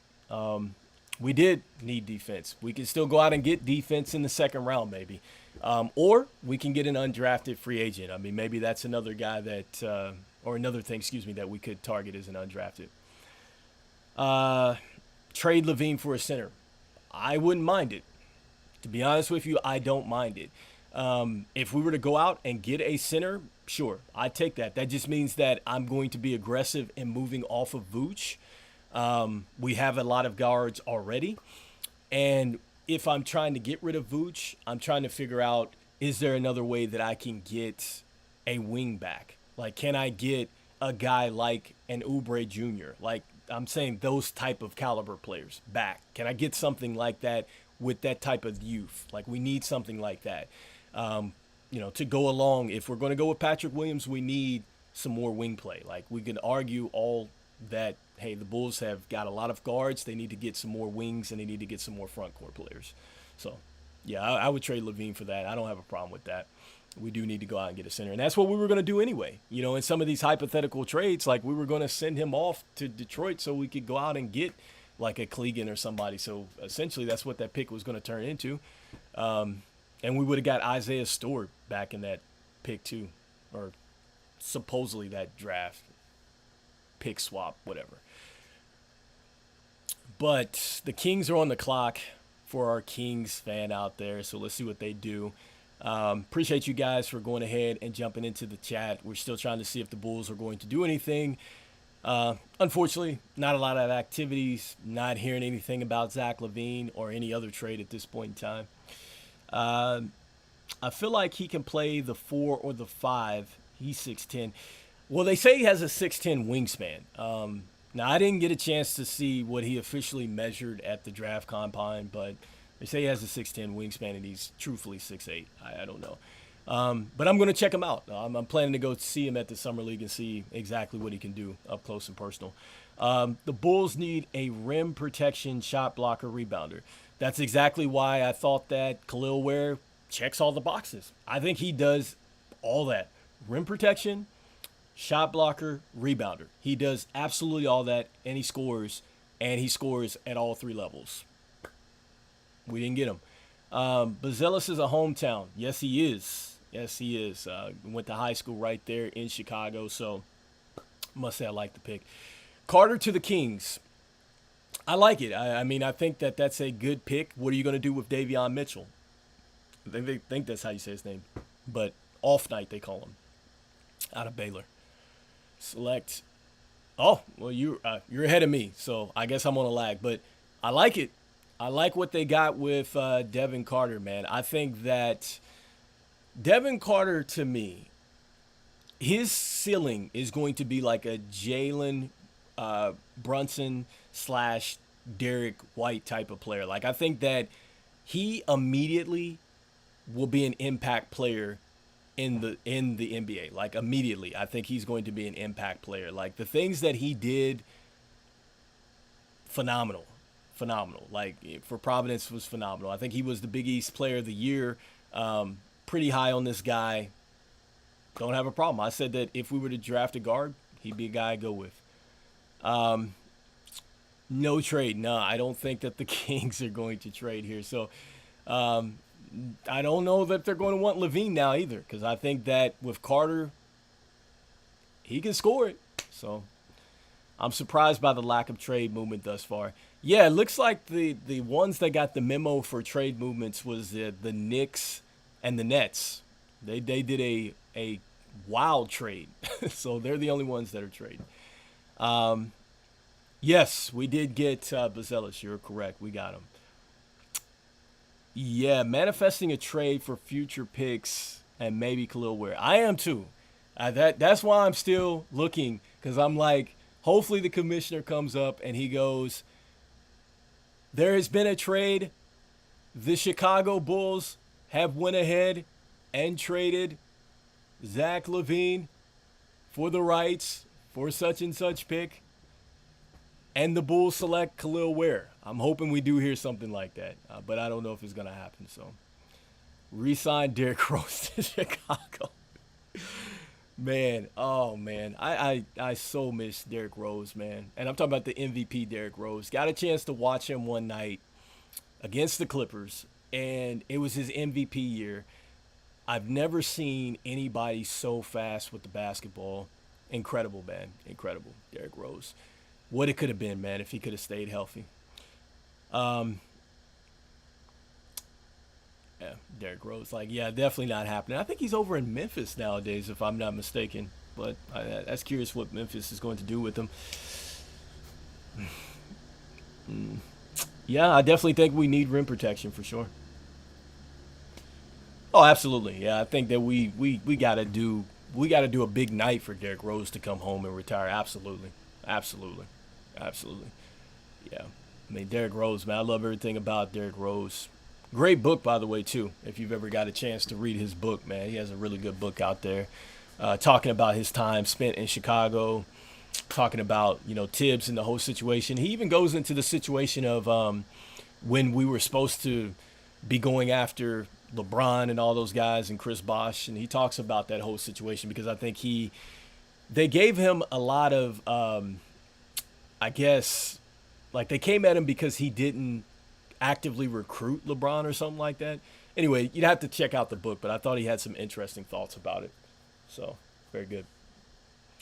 But it looks like a proposed trade is happening where Malcolm Brogdon is heading over to the Wizards, first round 2024 pick, 14th overall, 29th or 2029 first round pick, and 2 second round picks to Washington. So, and they got Denny Avdija, or I don't even know how you say my man's name, but he was a bust, and he's over in Portland. So that is a trade that Woj has just broke that is happening. So, all right, so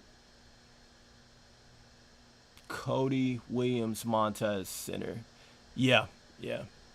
And I'm surprised, too, that Tristan da Silva hasn't gone off the board yet, too, as well. I think that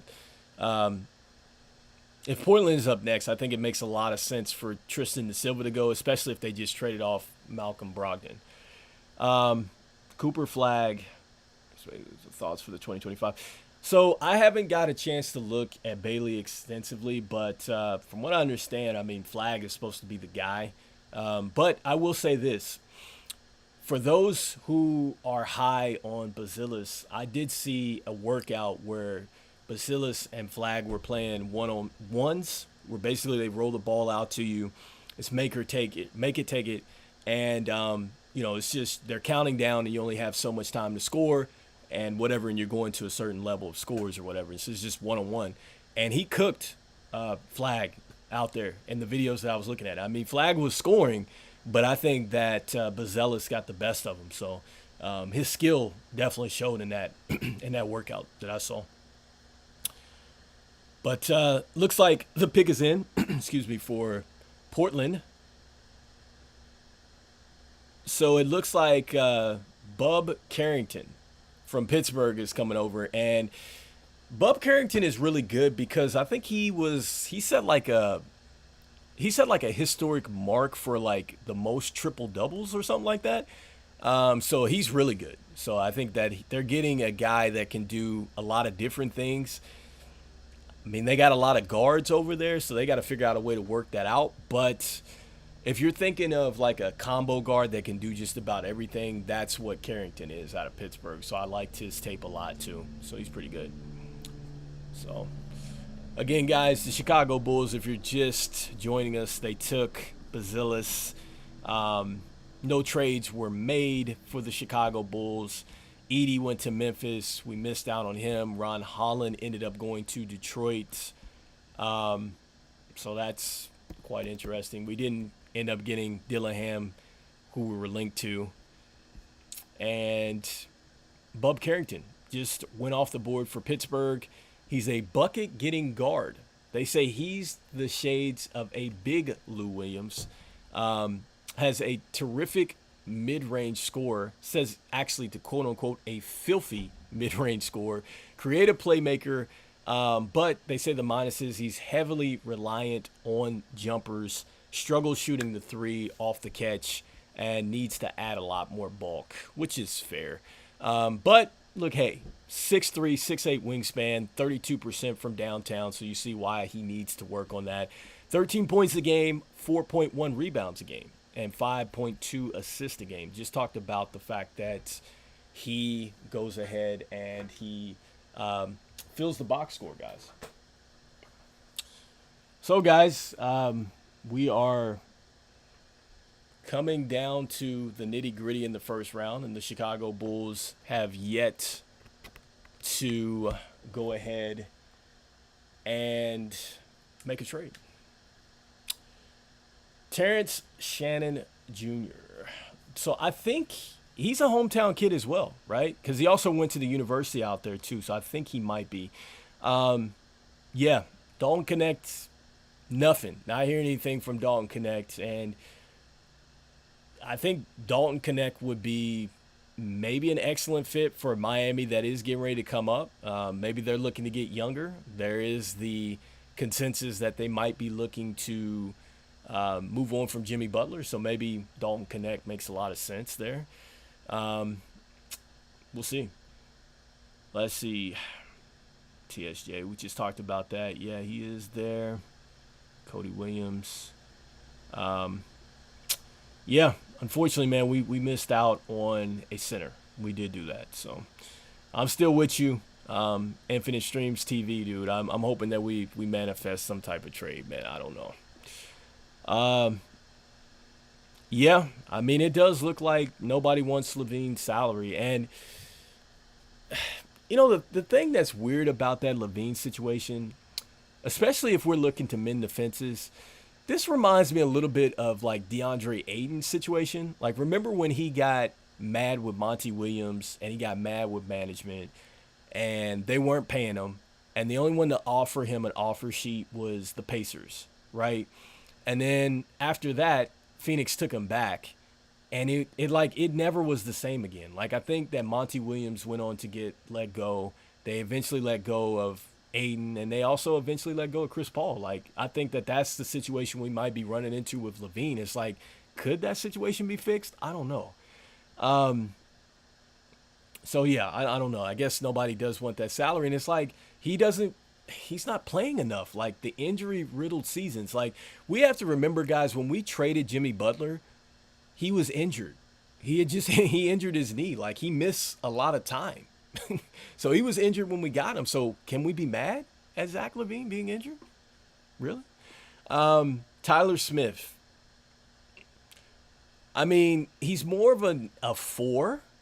Maybe he gets away with a 5 if he learns how to be a bit more aggressive inside.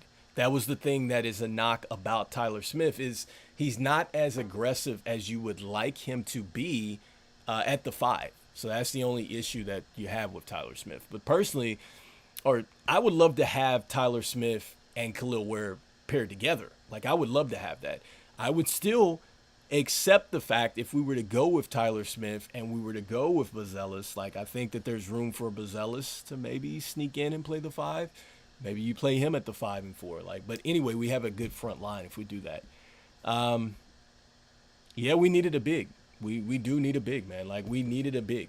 Now it's like, if we don't draft a big, it sucks, man. We're going to have to rely on the free agency, and we may not even do that. Like, we don't know what we're going to do with the team, like how aggressive we're going to be. Like, does it make sense to try to go after a Nick Claxton? Does it make sense to go after Hartenstein of the Knicks? Does it make sense to try to go after Valanciunas?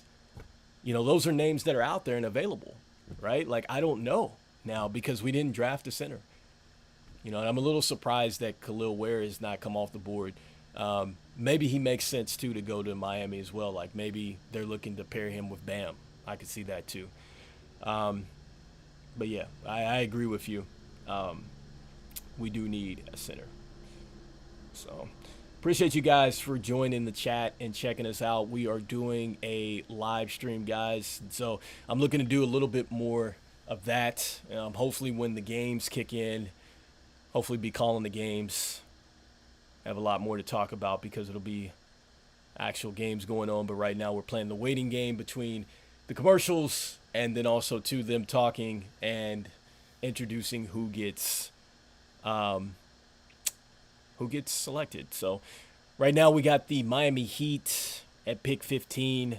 Still not hearing anything buzzing through for Chicago. Shout out to the NBA Summer League coming up July the 12th through the 22nd. And also, too, I want to pose this, guys. Like, do you guys feel like maybe there's room for, like, a Buzelis and a Sunoco lineup? Because I think there is. Especially if we're moving on from Vooch. Like, I wouldn't mind trying that.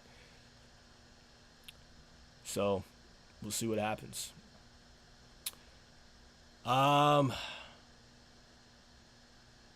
Let's see here. Miller. Second round center maybe for him. I'm trying to think of who. I didn't catch that first name. Miller, host, you know him. Second round center, maybe for him, because Kel'el Ware would be selected later in the first round. I just don't understand, Infinite Streams, what you meant at the top. Something Miller, host, you know him, second round center. Are you saying his last name is Miller and he's a center? Let me know what you're talking about in that, so we can definitely talk about that. But the selection is in right now for the Miami Heat. And Kel'el Ware, just like I talked about, is paired with Bam. Oh my gosh, I'm sick right now, man. Oh man. Oh man. Oh, that sucks. Dude, Miami just got richer, man, because look at that. You got somebody that can pair with Bam, and it's an inside out. He's going to Heat culture. They question his motor, which was a whole bunch of BS in my opinion. Oh my God, this kid should have been a Chicago Bull. Yeah, I'll go check him out right now for the Florida State Center. Okay, yeah, I'm gonna check him out. I'm sorry, guys. I'm a little sick right now. A little jelly that that the Heat ended up getting the center that we should have for sure. So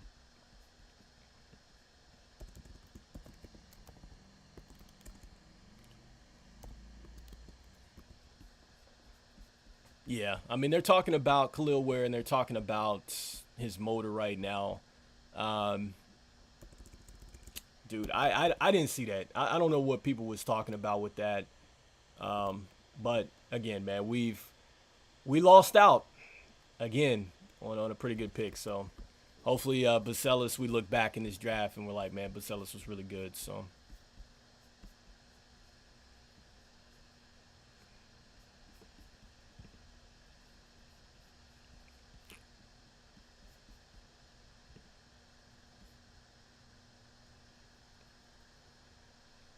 yeah, and then you match that with Jaime Jaquez, a guy that a lot of people slept on. Man, I love Jaime Jaquez. Got a chance to watch him in the Drew League as well, guys. Very special player. Hold on one second, guys. I'm just going to make sure that the charge up the power outlet so I can stay with you guys. But yeah, I'm still looking up the center, Miller. I'm not seeing anything so far from Florida State here. What do my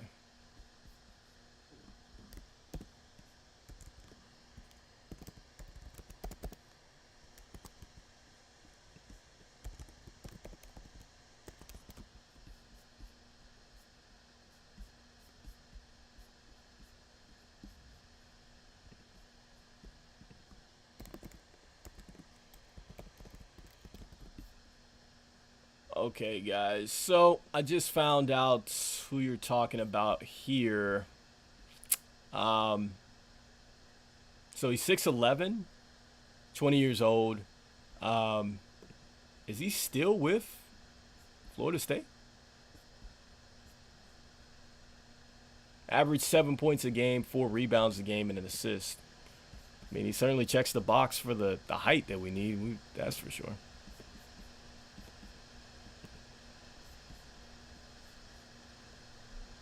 So, I don't know, guys. That's a tough pill to swallow, man. We just lost out on Kel'el Ware. Again, guys, right back. I'm just going to plug up an outlet here. Be right back to you guys.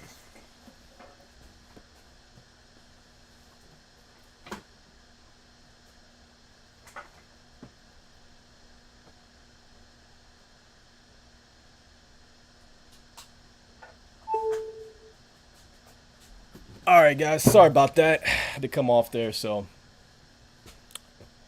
All right, man. So we're back. Just want to make sure we're charged up here to go along to finish out. But look, we got the Sixers up here. Here's another team that we were supposedly linked to with the Lavine deal, but I don't think that that's going to happen. Beginning to look exactly like another 41-41 season. Yeah, I mean, look, that's why I think as Bulls fans, we're disgusted because why do we want to continue to strive towards the play-in situation. This is exactly why you become aggressive and you go out and you get multiple picks to try to fix this thing. That's why I'm like, we would be trending probably in the right direction if we're going to go with the youth movement. Fine, then get a guy like Kel'el Ware, get a guy like Buzelis, and then now we have our front line. We have a young Giddey. We already have, Kobe White. We have Dosunmu. And the great thing about it is, guys, for us to go ahead and do that type of rebuild, it's not like you're starting off from day one, because Kobe White, Dosunmu, and these guys like that, they have NBA experience and they've been pretty good. So it's not like we're starting from zero. Plus, we're getting Giddey as well, who's been at a high level in the NBA as far as being deep in the playoffs. So that's what I'm saying, man. It's like we could be rebuilding / retooling this roster in the right way with the youth movement and good contracts and so on, but we're choosing to, I think, somewhat run it back. Like, if you're going to keep Lavine, you're pretty much saying you're going to run it back in some way, shape, or form. You still haven't made a decision on Vooch, and that's fine if you want to bring back P. Will. I get it. He fits the youth movement, but what else are you going to do besides that, man? So that's my whole thing. So I feel you, man. It looks like we are headed towards some mediocrity. So I hope not, but we'll see if they make some more deals. I'm still hoping that they make a trade, something, do something. So they're shocked that Dalton Knecht is still on the board. I think he can go to Philadelphia. I think this makes a whole bunch of sense for Daryl Morey. I think that he gets a guy that scores, and I think that he maybe gets a guy that can come off the bench for him. So I like Dalton Knecht to the Sixers right here at this pick, but we'll see. Julian Phillips and Terry, quite good, though we need a center as a must. Yeah. So my whole thing with Phillips and Dalen Terry, I like them both. I got a chance to watch them at the Summer League, and in fact, just watching Dalen Terry, they put him in different situations where he had to play like a little bit of like the point forward and everything like that. And he's one of those players like I talked about from UCLA, Adana Bona, I think, the center, that I think is like a definitely a sleeper in this pick, or excuse me, a sleeper in this draft. Like, I love the fact that with Dalen Terry, what he doesn't have in skill, he makes up in will, and his ability to compete. I think that that's what's going to get him more minutes, and I think that's what can ultimately make him successful in the NBA.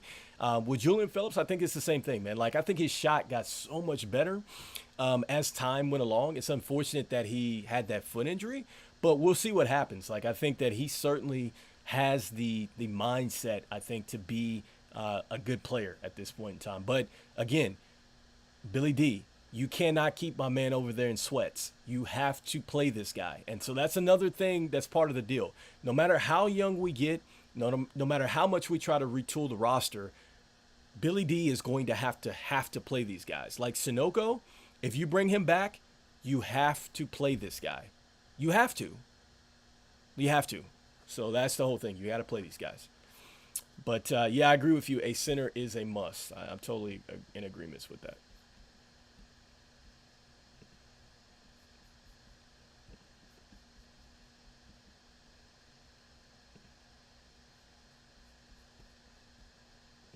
So,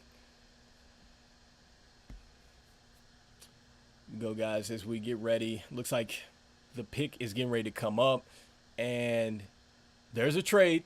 There's a trade, but is it a trade that we already talked about?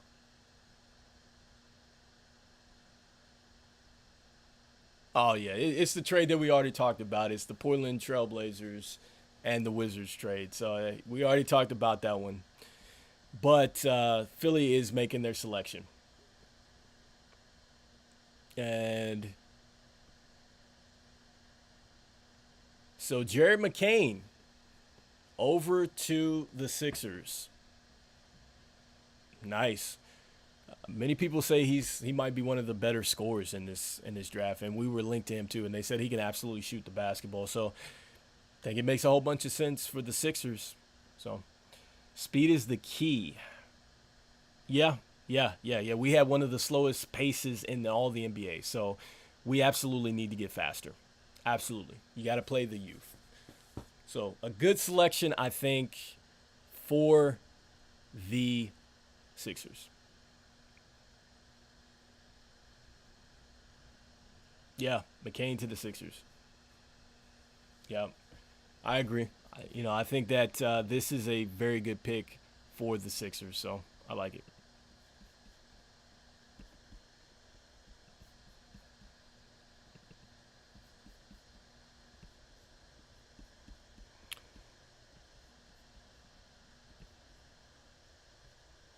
All right, guys. So looks like we're waiting for the next selection. The Chicago Bulls have yet to make another move in this draft. At this point in time, it looks like we are going to have to settle for Matas Buzelis.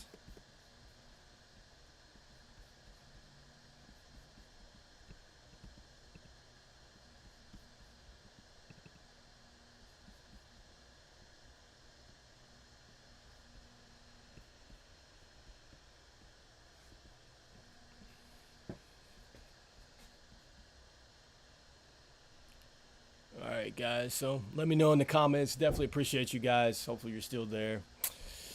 Thanks a lot for streaming in. Again, we'll start to stream a little bit more as the season goes along, man. But yeah, so far, if you're just joining us, man, Buzelis is over to the Chicago Bulls. Yeah, I mean, Tristan da Silva is still there. I thought he was going to go to Portland at this point in time. Um, I think that you're right on. If he were to end up with the Nuggets, I feel like it's going to certainly help their bench, right? Because I think that was one of their weak spots, and I think that they lost a lot of bench presence when they lost Bruce. Was it Bruce Brown? Yeah, they lost him to Toronto. Well, he went to Indiana first, and then Toronto. And then they lost, was it Jeff Green, I think, as well, who's over in Houston. So they lost experience over there, and that was kind of the difference for them. And you got to give Minnesota a lot of credit, man. Those dudes was hooping. So, but I like that Tristan da Silva, another player that is going to pain me to see him go elsewhere. But all right, guys. So look, the Lakers are up. 3 minutes and 31 seconds to go. Are we going to see the shocker? Is this going to be where we see Bronny James come off the board? According to Rich Paul, he's saying that it's not a package deal with him and LeBron, but I don't believe that. Anyway, let me know what you guys are thinking.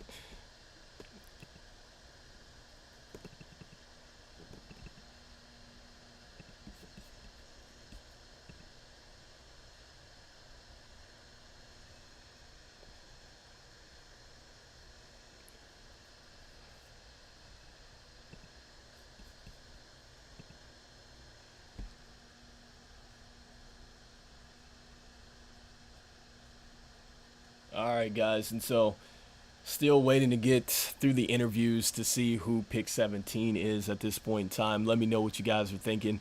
Are you guys okay with the fact that we have gotten Montez, uh, Buzelis? He's the pick for the Chicago Bulls. Let me know what you guys are thinking in the comments here.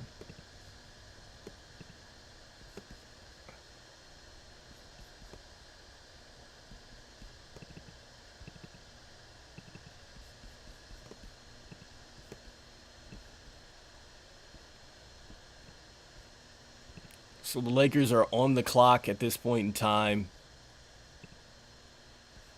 finding out what the Lakers are going to do at this point in time. So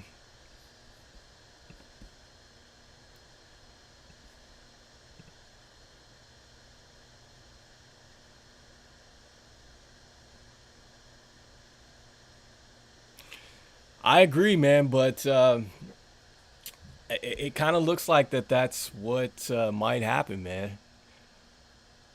I mean, hey, maybe LeBron knows something that we don't know. Maybe he's just playing, and as soon as he get there, he's gonna turn out to be the best of the draft. I don't know, but I'm just saying it makes a whole bunch of sense for them to go and get Bronny. I don't know. So we'll see. But I'm really curious about them too, right? Because we were linked to possibly having Lavine go over to the Lakers. Um, nothing on those fronts either. So TSJ still on the board as well, guys. That's a guy that we talked about too. So here we go. 17th pick is in. The commissioner is at the podium. And they're saying a trade has been announced.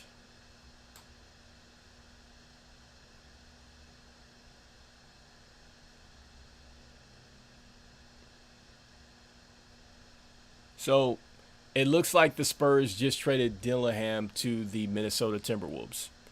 And so the details of the draft, or details, excuse me, of the deal will be out there. But I like what the Lakers just did. They just picked up Dalton Knecht. So that makes a lot of sense considering that I just talked about how JJ Redick is very good at setting people up off the dribble and stuff like that, or setting them up for picks and things like that. I think that Dalton Knecht definitely checks those boxes, and you need a catch and shoot guy. There you go. You know, that's what LeBron and Anthony Davis and those guys like to do. Drive and kick. So here you go.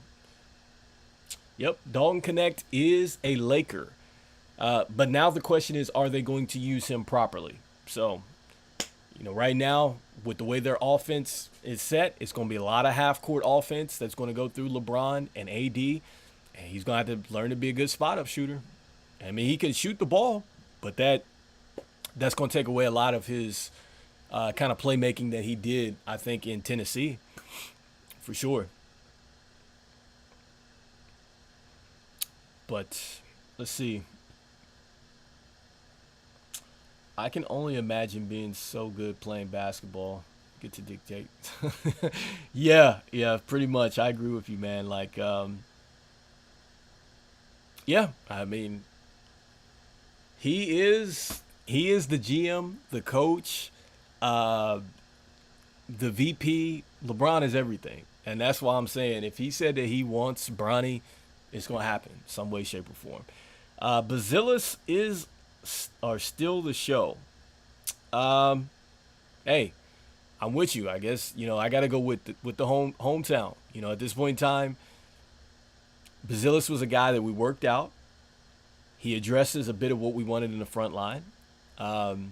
He's not a 7-footer, but there's a lot of things that you love about his game, and we have a legitimate front court player. But what are we going to do now? So what are we going to do now? And this also, too, if we didn't get a center, now I'm questioning, like, does this mean that the Bulls are seriously going to run it back with Vooch and Lavine? Like, are they going to run it back with Vooch and Lavine and just have them around our young talent? Like, I think that that's what's going to happen, maybe, minus DeRozan. So we'll see. So we will see. Looks like Dalton Knecht over to the Lakers, guys, and it looks like pick 18 is the Magic, and we were linked to the Magic as well, right? They were one of the teams that had the cap space to take on they can take on Lavine's contract. So that was the question there. All right, guys, and so, you know, we are still rocking and rolling here. I definitely appreciate you guys for tuning in and being with us here on this live stream, guys. It's coming through.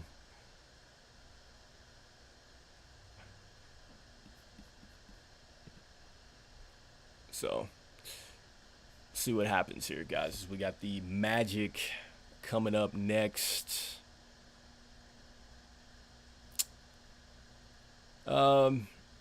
Still a lot of talent out there, man. Still a lot of talent out there. The Bulls still could make something. You know who I'm surprised nobody's talking about right now is Filipowski. Like, I'm surprised nobody's really talking about Filipowski. That's another guy that I was like, I thought, you know, a lot of teams would be maybe curious to get a look at too as well. And I think that's a guy we worked out, if I'm not mistaken. So, yeah.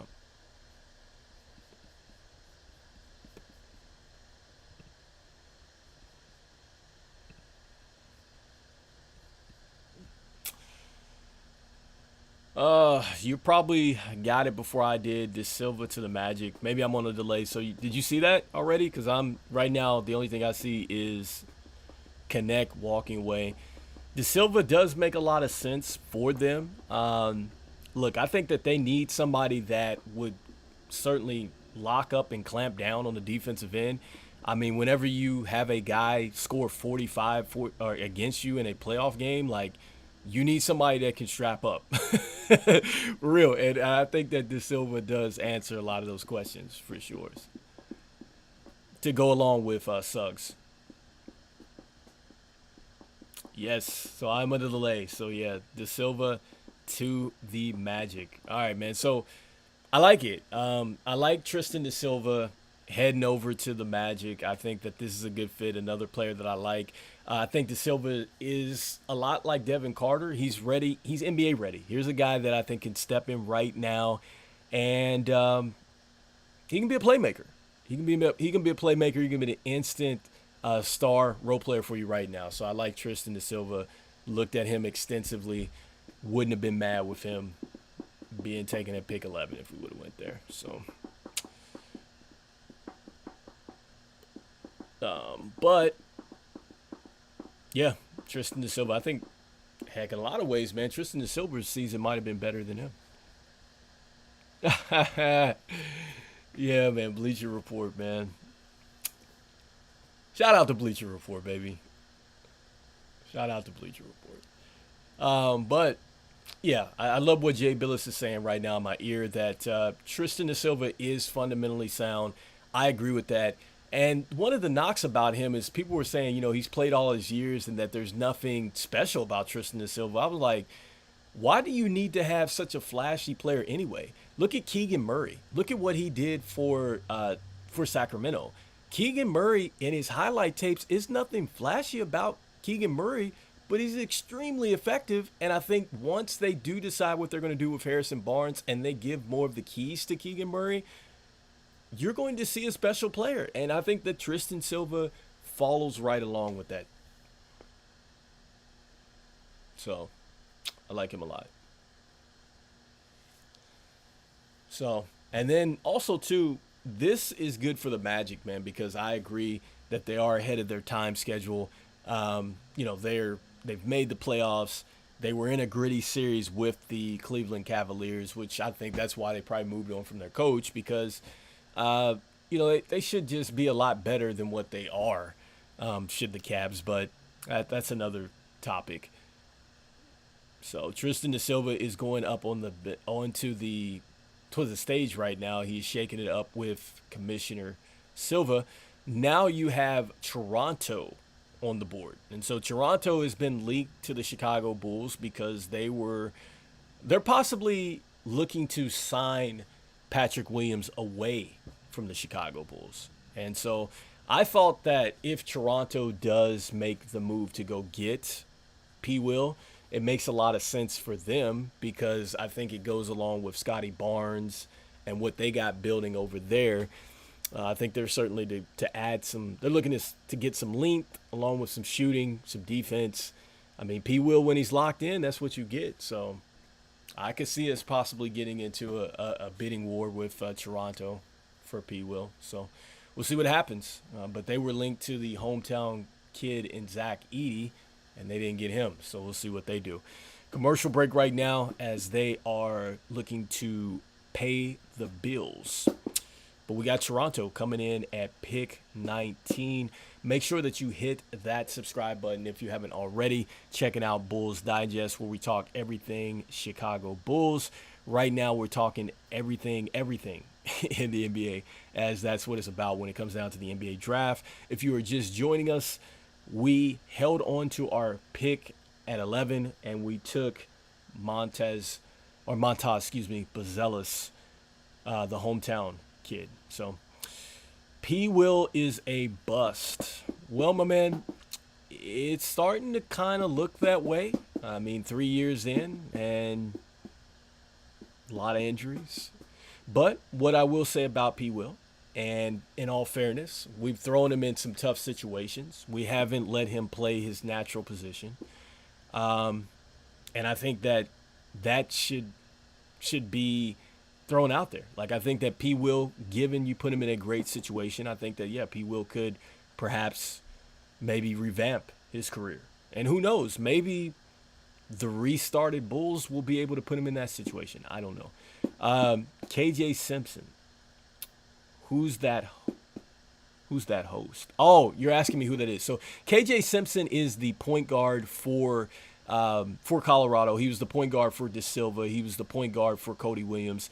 And to be honest with you, he is a great shot maker. All right. And I mean, when I say great shot maker, like, he's one of those guys that if you play with him and you're like, okay, I need that last shot, KJ Simpson is your guy. Like, he was clutch. And I'm pretty sure he hit like a big game winner for them in the NCAA tournament. Plays with a lot of guts. Love KJ Simpson. I think that the real issue with KJ Simpson and why you're not seeing him be up there is because of his height. KJ Simpson is not a big player at this point in time. But I think he is absolutely a contributor. Think like, when I say contributor, like think of McCollum. Or is that his name? TJ McConnell for Indiana, the Pacers. That's exactly what I think KJ Simpson could be, right? He's a small guard, but he has an it factor, is what they list him at on the Ringer. He averaged 19 points a game, 43% from downtown, 5 rebounds a game, and 4.9 assists a game. So he knows how to stuff the stat sheet. He knows how to affect the tempo of the game as well. It says that he's super active as a rebounder, so think a lot like of what Jalen Brunson does. Like, that's what he does. Defensively, he knows, and like one of the things on the Ringer, they give him the clutch gene, and I agree with that. Like, he makes big shots. I just said that. But he's undersized, and he struggles as a shooter over his first 2 collegiate seasons, which, again, I think that that's a whole bunch of nonsense, man, because he got better as time went along. And so I think a lot of this stuff that you see where these people are talking about them, they're like, oh, do we believe he's a good shooter? He struggled his first 2 seasons. It's like, man, did you want him just shooting at 50% as soon as he stepped foot on campus? This doesn't happen like that, man. I just talked about how Zach Edey wasn't even in the top 400. Like, these guys develop over time, so they're only going to get better, especially when playing basketball is going to be a full-time job for him. So, look, a lot of that is noise, man. He's just an undersized guard. That's it. But that's who KJ Simpson is. So appreciate that for sure. So we got Toronto. They are coming up to the stage shortly. And so let's see what happens. So they're recapping where they've pretty much gave away Pascal Siakam. They gave away Anobi, who looks like he's headed for a big payday. I think $212 million is what they're saying that he's looking to sign. It's a lot of money. So the 19th pick is in. And Toronto takes Jacoby Walter. All right, so this was a guy that I thought would be a little bit of a sleeper if you were to pick him up. I said if Chicago were to go out and get him at the guard position, I had no problem picking him up. His production reminds me a little bit of kind of like he's like a Kawhi. Like, he's not too flashy, but he's solid. He's solid. Edey, pick at Memphis. Makes us richer. Many were surprised. So, yeah, I mean, look, I like the Edey pick to Memphis, right? I think that's what you're saying. I think that we are surprised that Edey went this high in the draft because a lot of people, again, people write a lot of nonsense, man, and people were like, oh, Edey's so slow, and Edey's this, and Edey's that. Like, dude, Edey competes, and I had Edey marked as a guy that if he reached his floor, like, I was thinking, he was going to be just a good back-to-the-basket player, and, he's going to be able to block shots from time to time. He'd be a backup center.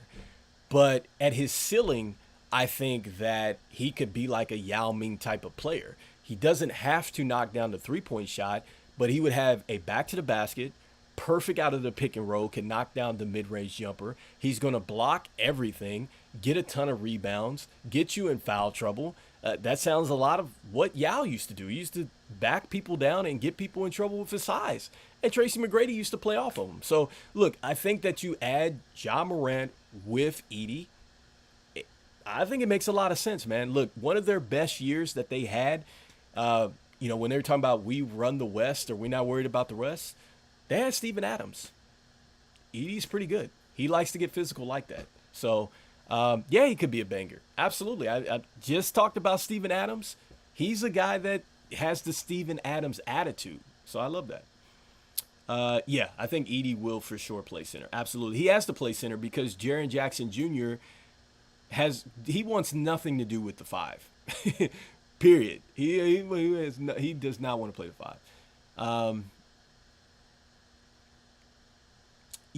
I agree, man. Like, as a center, like, you legitimately have a center. And, yes, you don't have Steven Adams anymore, but I think that the attitude that Steven Adams brought, I think that you'll get that with Edey. So I think that he knows who he is.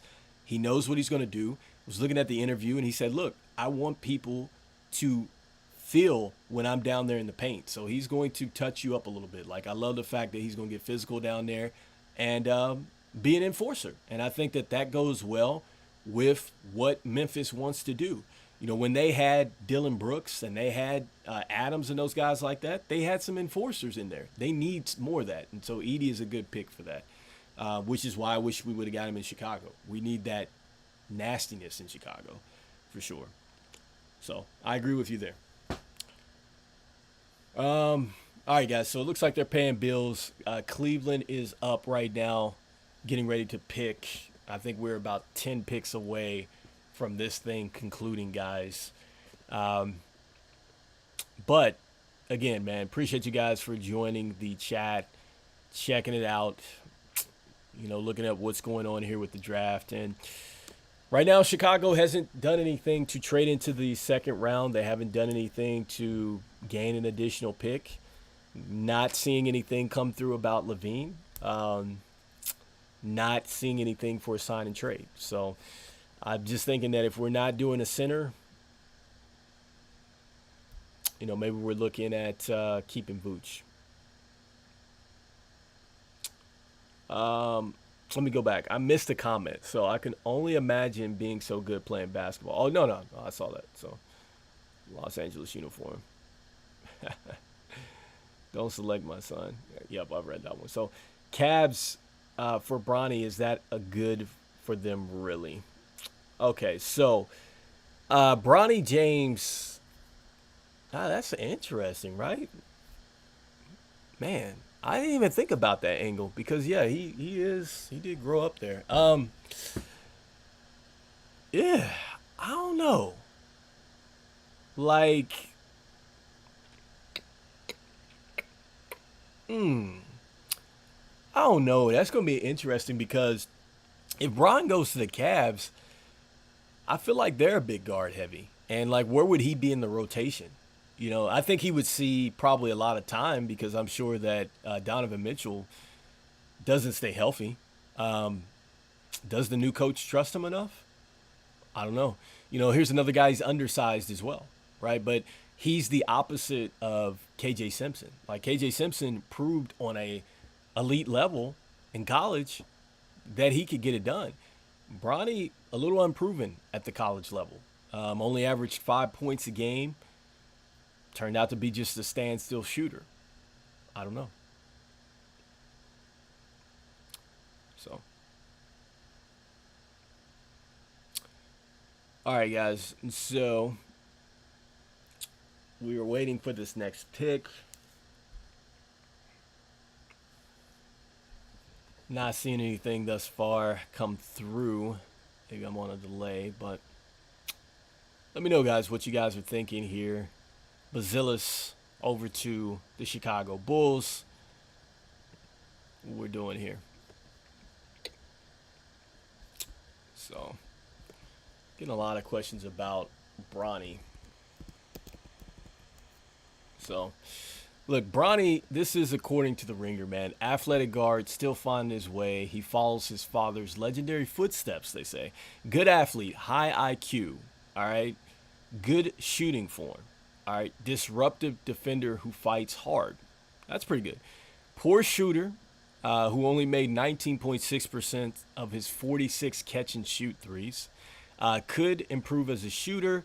Lacks a great handle, right? So those were the things that they were talking about with Bronny. 4.8 points a game, 26% from downtown, 2 rebounds a game, and 2 assists.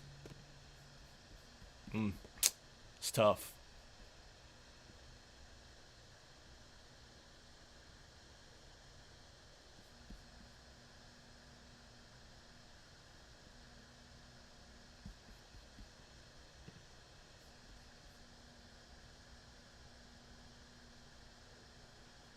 Jalen Tyson to the Cavs. I see that. Um, yeah, I mean, I'm guessing you're ahead of me probably, but look, he was talked about as a pretty good player. This guy, I think I remember listening to him actually, or listening to them talk about him. Um, yeah, on NBA TV. So yeah, breakout transfer with high usage. That's the deal with him. Reminds you of a Jared Dudley, who I loved him out of Boston College back in the day. Ryan Gomes, shout out to him. 19 points a game, 6 rebounds a game, 3.5 assists. Plus about him, big shot creator, point guard with his college team, comfortable shooter, knockdown 3, active rebounder. Um, so I don't know. I mean, they say he commits reckless turnovers, and scaling down could help his overall offensive consistency. He's asked to shoulder a massive workload. How could that be a negative? Who cares about that? Like in the NBA, he's not going to be counted on to do everything. And especially with the Cavs, like, man, they already have playmakers. So again, man, that's like a bogus negative right there. But he's 6'5". He has a 6'8" wingspan. He's a stat stuffer, so it's pretty good. So I must say I kind of like what they decided to do there. So not bad with Jason or Jalen Tyson, excuse me. So, yeah. All right, guys. So pick 21 is up. So far, the Pelicans got a lot of questions to answer. The one thing about the Pelicans I'm asking is like, man, do they really want to really build around Zion, man? Because like I'm not sure about Zion at this point in time. A lot of injuries, but and then they're looking to get rid of Brandon Ingram as well. What are the Pelicans going to get back for that? I don't know. But 3:18 left on their pick, 21st pick in the NBA draft. If you're just joining us, the hometown Chicago Bulls take the hometown kid, Buzelis. Yeah, yeah. I think he was a guy that I was thinking about would be a deep sleeper for the Chicago Bulls if they did not pick up a center. So, I think the one thing about, that young man out of Baylor, I think he's very good as far as being a mobile center, rebounds very well. I liked how he handled the ball at times. Like I saw a lot of times where he had like good perimeter drives and stuff like that. So he's not just a big where you have to pass it to him on the post or near the basket for him to be good. So he has like a little bit of a better handle, I think, than what most people give him. So, um, but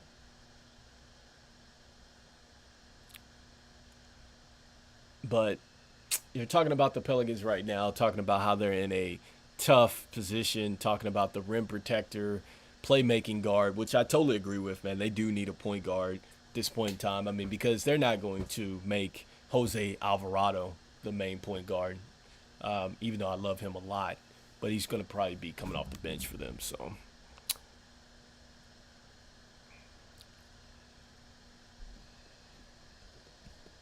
but man, they should have went with like Cal Palakal or Filipowski, excuse me. I think he might be a great fit for the Pelicans as well.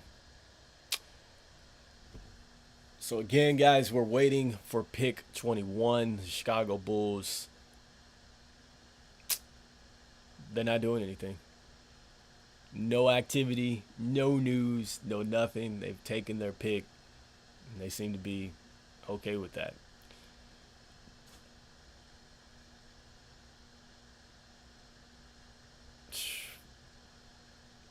Goodness gracious. Oh, my God. Who is that? Look him up. Is he a center? What?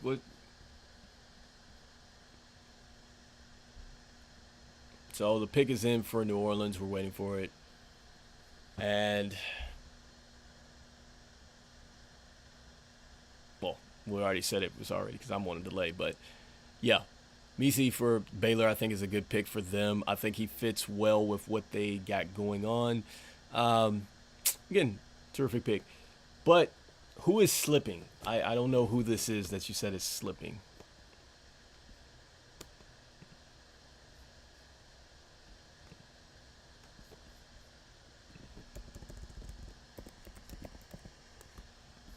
Oh, I got you. I just looked him up. So you're talking about a skilled teenage Frenchman who displays a go-to scoring upside. So 6'7", 6 points a game, 35% from three-point land. Skilled shooter off the dribble, good shooting potential, defensive attacker, displays good vision, finding teammates, minuses, too sloppy with the ball. Not bad. I mean, he doesn't have a lot of minuses, and the fact that they say that he's like a shades of Michael Finley, that's pretty good, right? Off the ball mover, pull up threat. I think probably the reason that he's probably slipped is because maybe it's his defense. Like, I think that that's the one thing they don't talk about. They talk about mainly him as being a skilled scorer, but they don't really talk about him defensively. So maybe that's why, perhaps he's slipping right now, is because at this point in time, you're looking for somebody that can do both. But given the right situation, I mean, if he gets into a situation where they just need a score, perhaps maybe that's going to be the best fit for him. So I'm not sure how you say his name, but maybe he's a good fit for somebody else.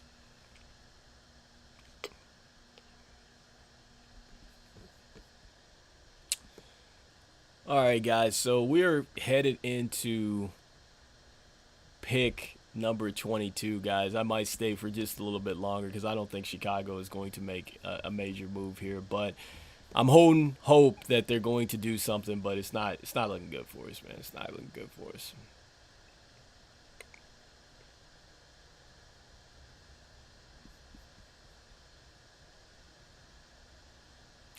So right now the Suns are on the clock, and remember, Bronny James is one of the teams that worked him out. So Ryan Dunn is the best defender in the draft from many analysts. I must say that when I looked at his tape, he reminds me a little bit of a Malcolm Brogdon type of player. I think the only issue with Ryan Dunn is like his question with the scoring, right? But I think that he makes a lot of sense if you're going late first round, especially if you're looking at the Knicks. Gosh, the Knicks just get richer. But I think that he would be a terrific fit for Coach Tom Thibodeau and his defensive schemes, like, terrific. And then especially like with what he needs to do, he's a very basic, offensive player anyway. So I think that the one thing that they were saying about Ryan Dunn is at times he doesn't even look at the basket. But if all he's got to do is just be a catch and shoot type of guy and space the floor, I mean, he's only got to just learn how to knock down shots and then just be good on making decisions out of the closeout. The defensive end, he already knows what to do there. So I like Ryan Dunn a lot. He's a guy that I talked about on the channel before, and I think that, if the Bulls were to get back in, not having an issue getting Ryan Dunn. I would not have an issue with getting Ryan Dunn. So good for sure. So they're paying bills. Pick 22, Phoenix Suns. Perhaps there's a little bit of a Bronny James interest. He worked out, I think, for Phoenix and the Lakers. Is he hinting to the fact that maybe his dad is headed to Phoenix to somehow play with Kevin Durant? I don't know. Maybe. But anyhow, guys, let me know in the comments what you guys are thinking. Chicago Bulls, no movement, man. No movement. So down to pick 22, guys. So we'll shift a little focus, man, just talking about the Chicago Bulls. If you don't know already, looking to mend fences with Zach Lavine. Got an offer sheet out there. Not an offer sheet. We've extended an extension out to Patrick Williams. We didn't pick up a center. We picked up Buzelis. We have made no trades that we hypothetically were attached to, so that didn't happen. And here we are, guys, trying to figure out what direction the Chicago Bulls are headed to. So, if you think we're going to actually go ahead and trade into the second round or something.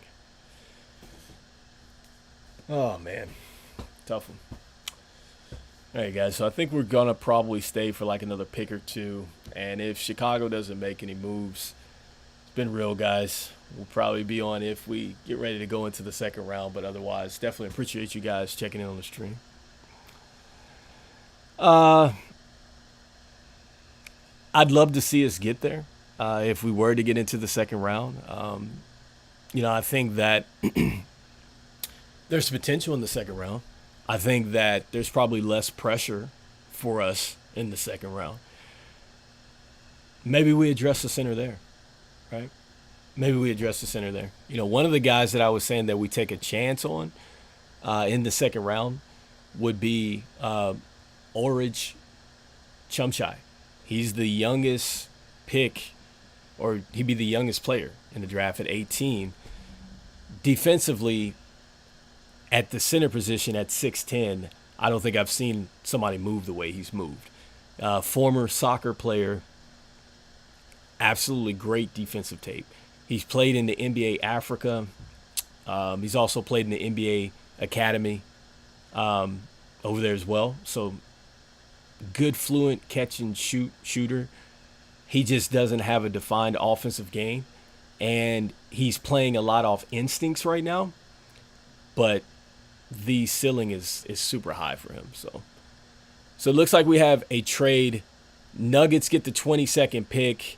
The Suns receive the first pick in 2024. First round pick. It looks like it's going to be the 28th pick and some other picks. So it looks like DaRon Holmes is selected. So it looks like maybe DaRon Holmes is going to be shipped over. But DaRon Holmes is selected for the Phoenix Suns. And so I like him a lot. I mean, he was 6'9".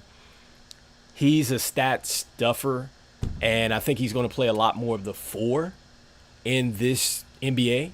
But the last guy that came out of Dayton that was pretty good was Obi Toppin. So I think he's pretty good. But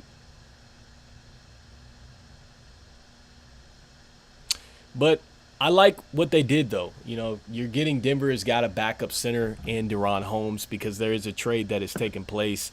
It got cut off as the pick was made, but Woj was saying that it looks like that pick is shifted over to Denver. Multiple picks, have shipped over to Phoenix.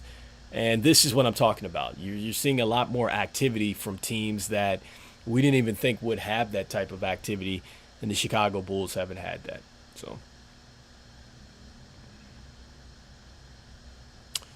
let me know in the comments, guys, what you guys think. Again, I think we're going to stay for about another pick or so, but I don't think that Chicago is making a deal here. So as we get ready to go on here. So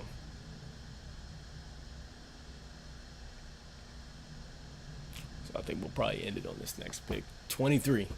For Michael Jordan's number.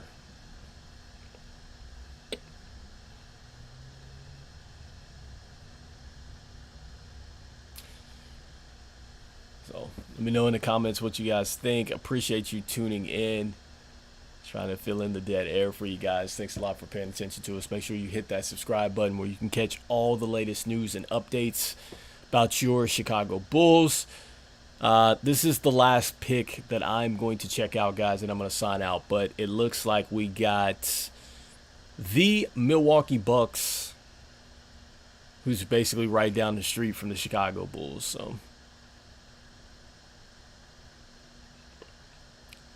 So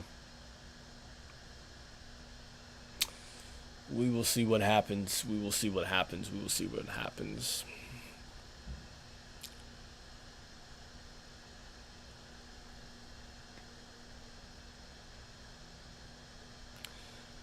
I mean, look, for Philip Posky to be there, I mean, I think that that would be great, for Chicago, even though he's a little bit more of a power forward. But maybe you can throw him in at the five at times. But we'll see. I mean, the question now is, what is Chicago going to do? Because there was that Sacramento deal that was on the table, and it had us getting a second round pick. But now I just don't know if we can trust anything that's around a Lavine trade at this point in time. I just think that he's probably the most movable piece. DeMar DeRozan's not on contract, and zero interest in Vooch, or they haven't even put him out there. So what are we going to do to get into the second round? I don't know. So 3:17 left, guys. This would probably be the final pick for Bulls Digest today. We will definitely stream or at least put a video out if we are on to the second round some way, shape, or form. We'll definitely be looking at that. But definitely appreciate you guys who chimed in on the chat. Appreciate you, Infinite Streams TV, man, for chiming in and keeping this thing going. Definitely giving me some names and stuff like that to take a look at, so I appreciate you there. Man, if I were Milwaukee, man, they have to go with defense. I don't know what that looks like for them, but they couldn't stop a runny nose last year. Like they need to find a way to get some defensive stops. So, and I know they got to be sick because they gave up Drew Holiday, and literally Drew Holiday went on to win a championship. It's crazy because Drew Holiday got traded to Milwaukee, they won a chip. He got traded to Boston, they won a chip. It's like, man, you might want to keep Drew Holiday, like for real. Yeah, I mean, DeRozan is a free agent, and it's just the contract is stalled. I don't know if the Bulls are going to give him more years. They don't want to get locked into that. And I think DeRozan wants to get paid and still be featured, but I don't know if that's going to happen. It would happen with Chicago, but only for a little bit of years. And I think that he's wanting more years, and he still wants the money to go along in the road. And I'm like, he might have to just take lesser money and go chase a championship, or maybe he partners with us and we do something like that.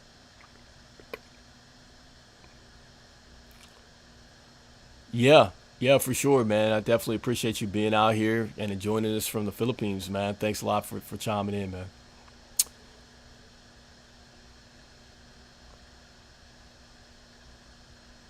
Man, so we're still waiting for Milwaukee to do something.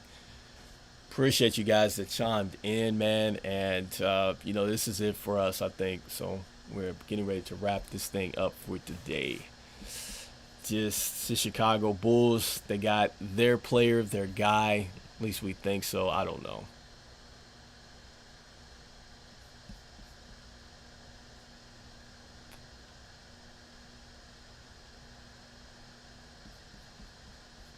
So,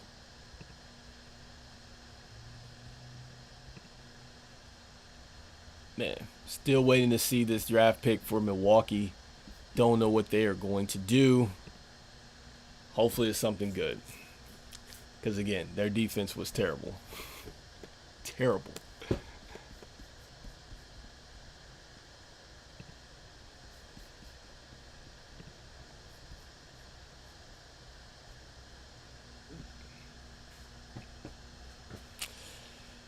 Yeah, I mean, and I think right now, too, is the note. One of the things that they're talking about on ESPN is that you're going to start to find a little bit more diamonds in the rough as the draft goes along. And I think that this is one of those drafts where, as much as people put on the top 10 picks, I think that a lot of value is going to be out there for these later draft picks, man, in round one. and also 2 in round 2. I think you're going to still find some value out there. So it looks like the Milwaukee Bucks are coming up, and this is the final draft, or the final pick that I'm going to cover for the night. And A.J. Johnson. So there it is, A.J. Johnson. He is the selection for the Milwaukee Bucks. And so I want to see, did they get defensively better? Because if they didn't get defensively better, what is the point here?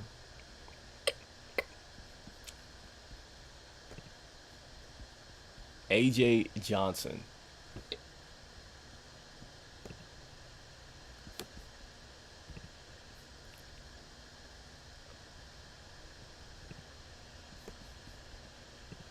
All right, guys. So let me see. A.J. Johnson. This is the last pick that I'm going to take a look at.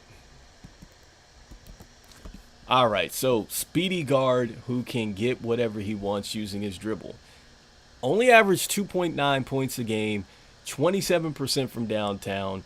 They said good ball handler, displays a solid feel, easily gets into his dribble jumper, needs to improve his consistency. Doesn't really have a good left. He's a willing distributor, but telegraphs a lot of balls, and he has a lean frame. So it's going to be tough for him defending and getting rebounds. So I don't know how that's going to help the Milwaukee Bucks, but look, they need to get a defensive stopper, and we'll see. Yeah. I would say that's a real reach. And I guess what they're saying right now via the telecast is nobody expected this to happen. But,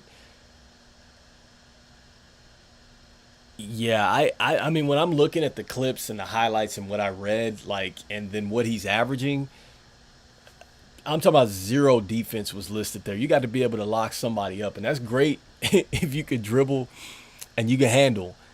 But you got to be able to get some stops, man. So with that being said, guys, I'm out of here. Look, I definitely appreciate you. Be looking out for more videos on Bulls Digest. Go ahead and make sure you hit that subscribe button. The Chicago Bulls, once again, they take Matas Buzelis, and they have not traded back into the first round or the second round. We'll definitely be back live if they do. Otherwise, guys, we'll be talking about the now one pick the Chicago Bulls have made in this year's NBA draft. So it's Rico Greenhowe, even though we don't know what we're going to do, and we have all these trades that were out there and we didn't execute. I'm still saying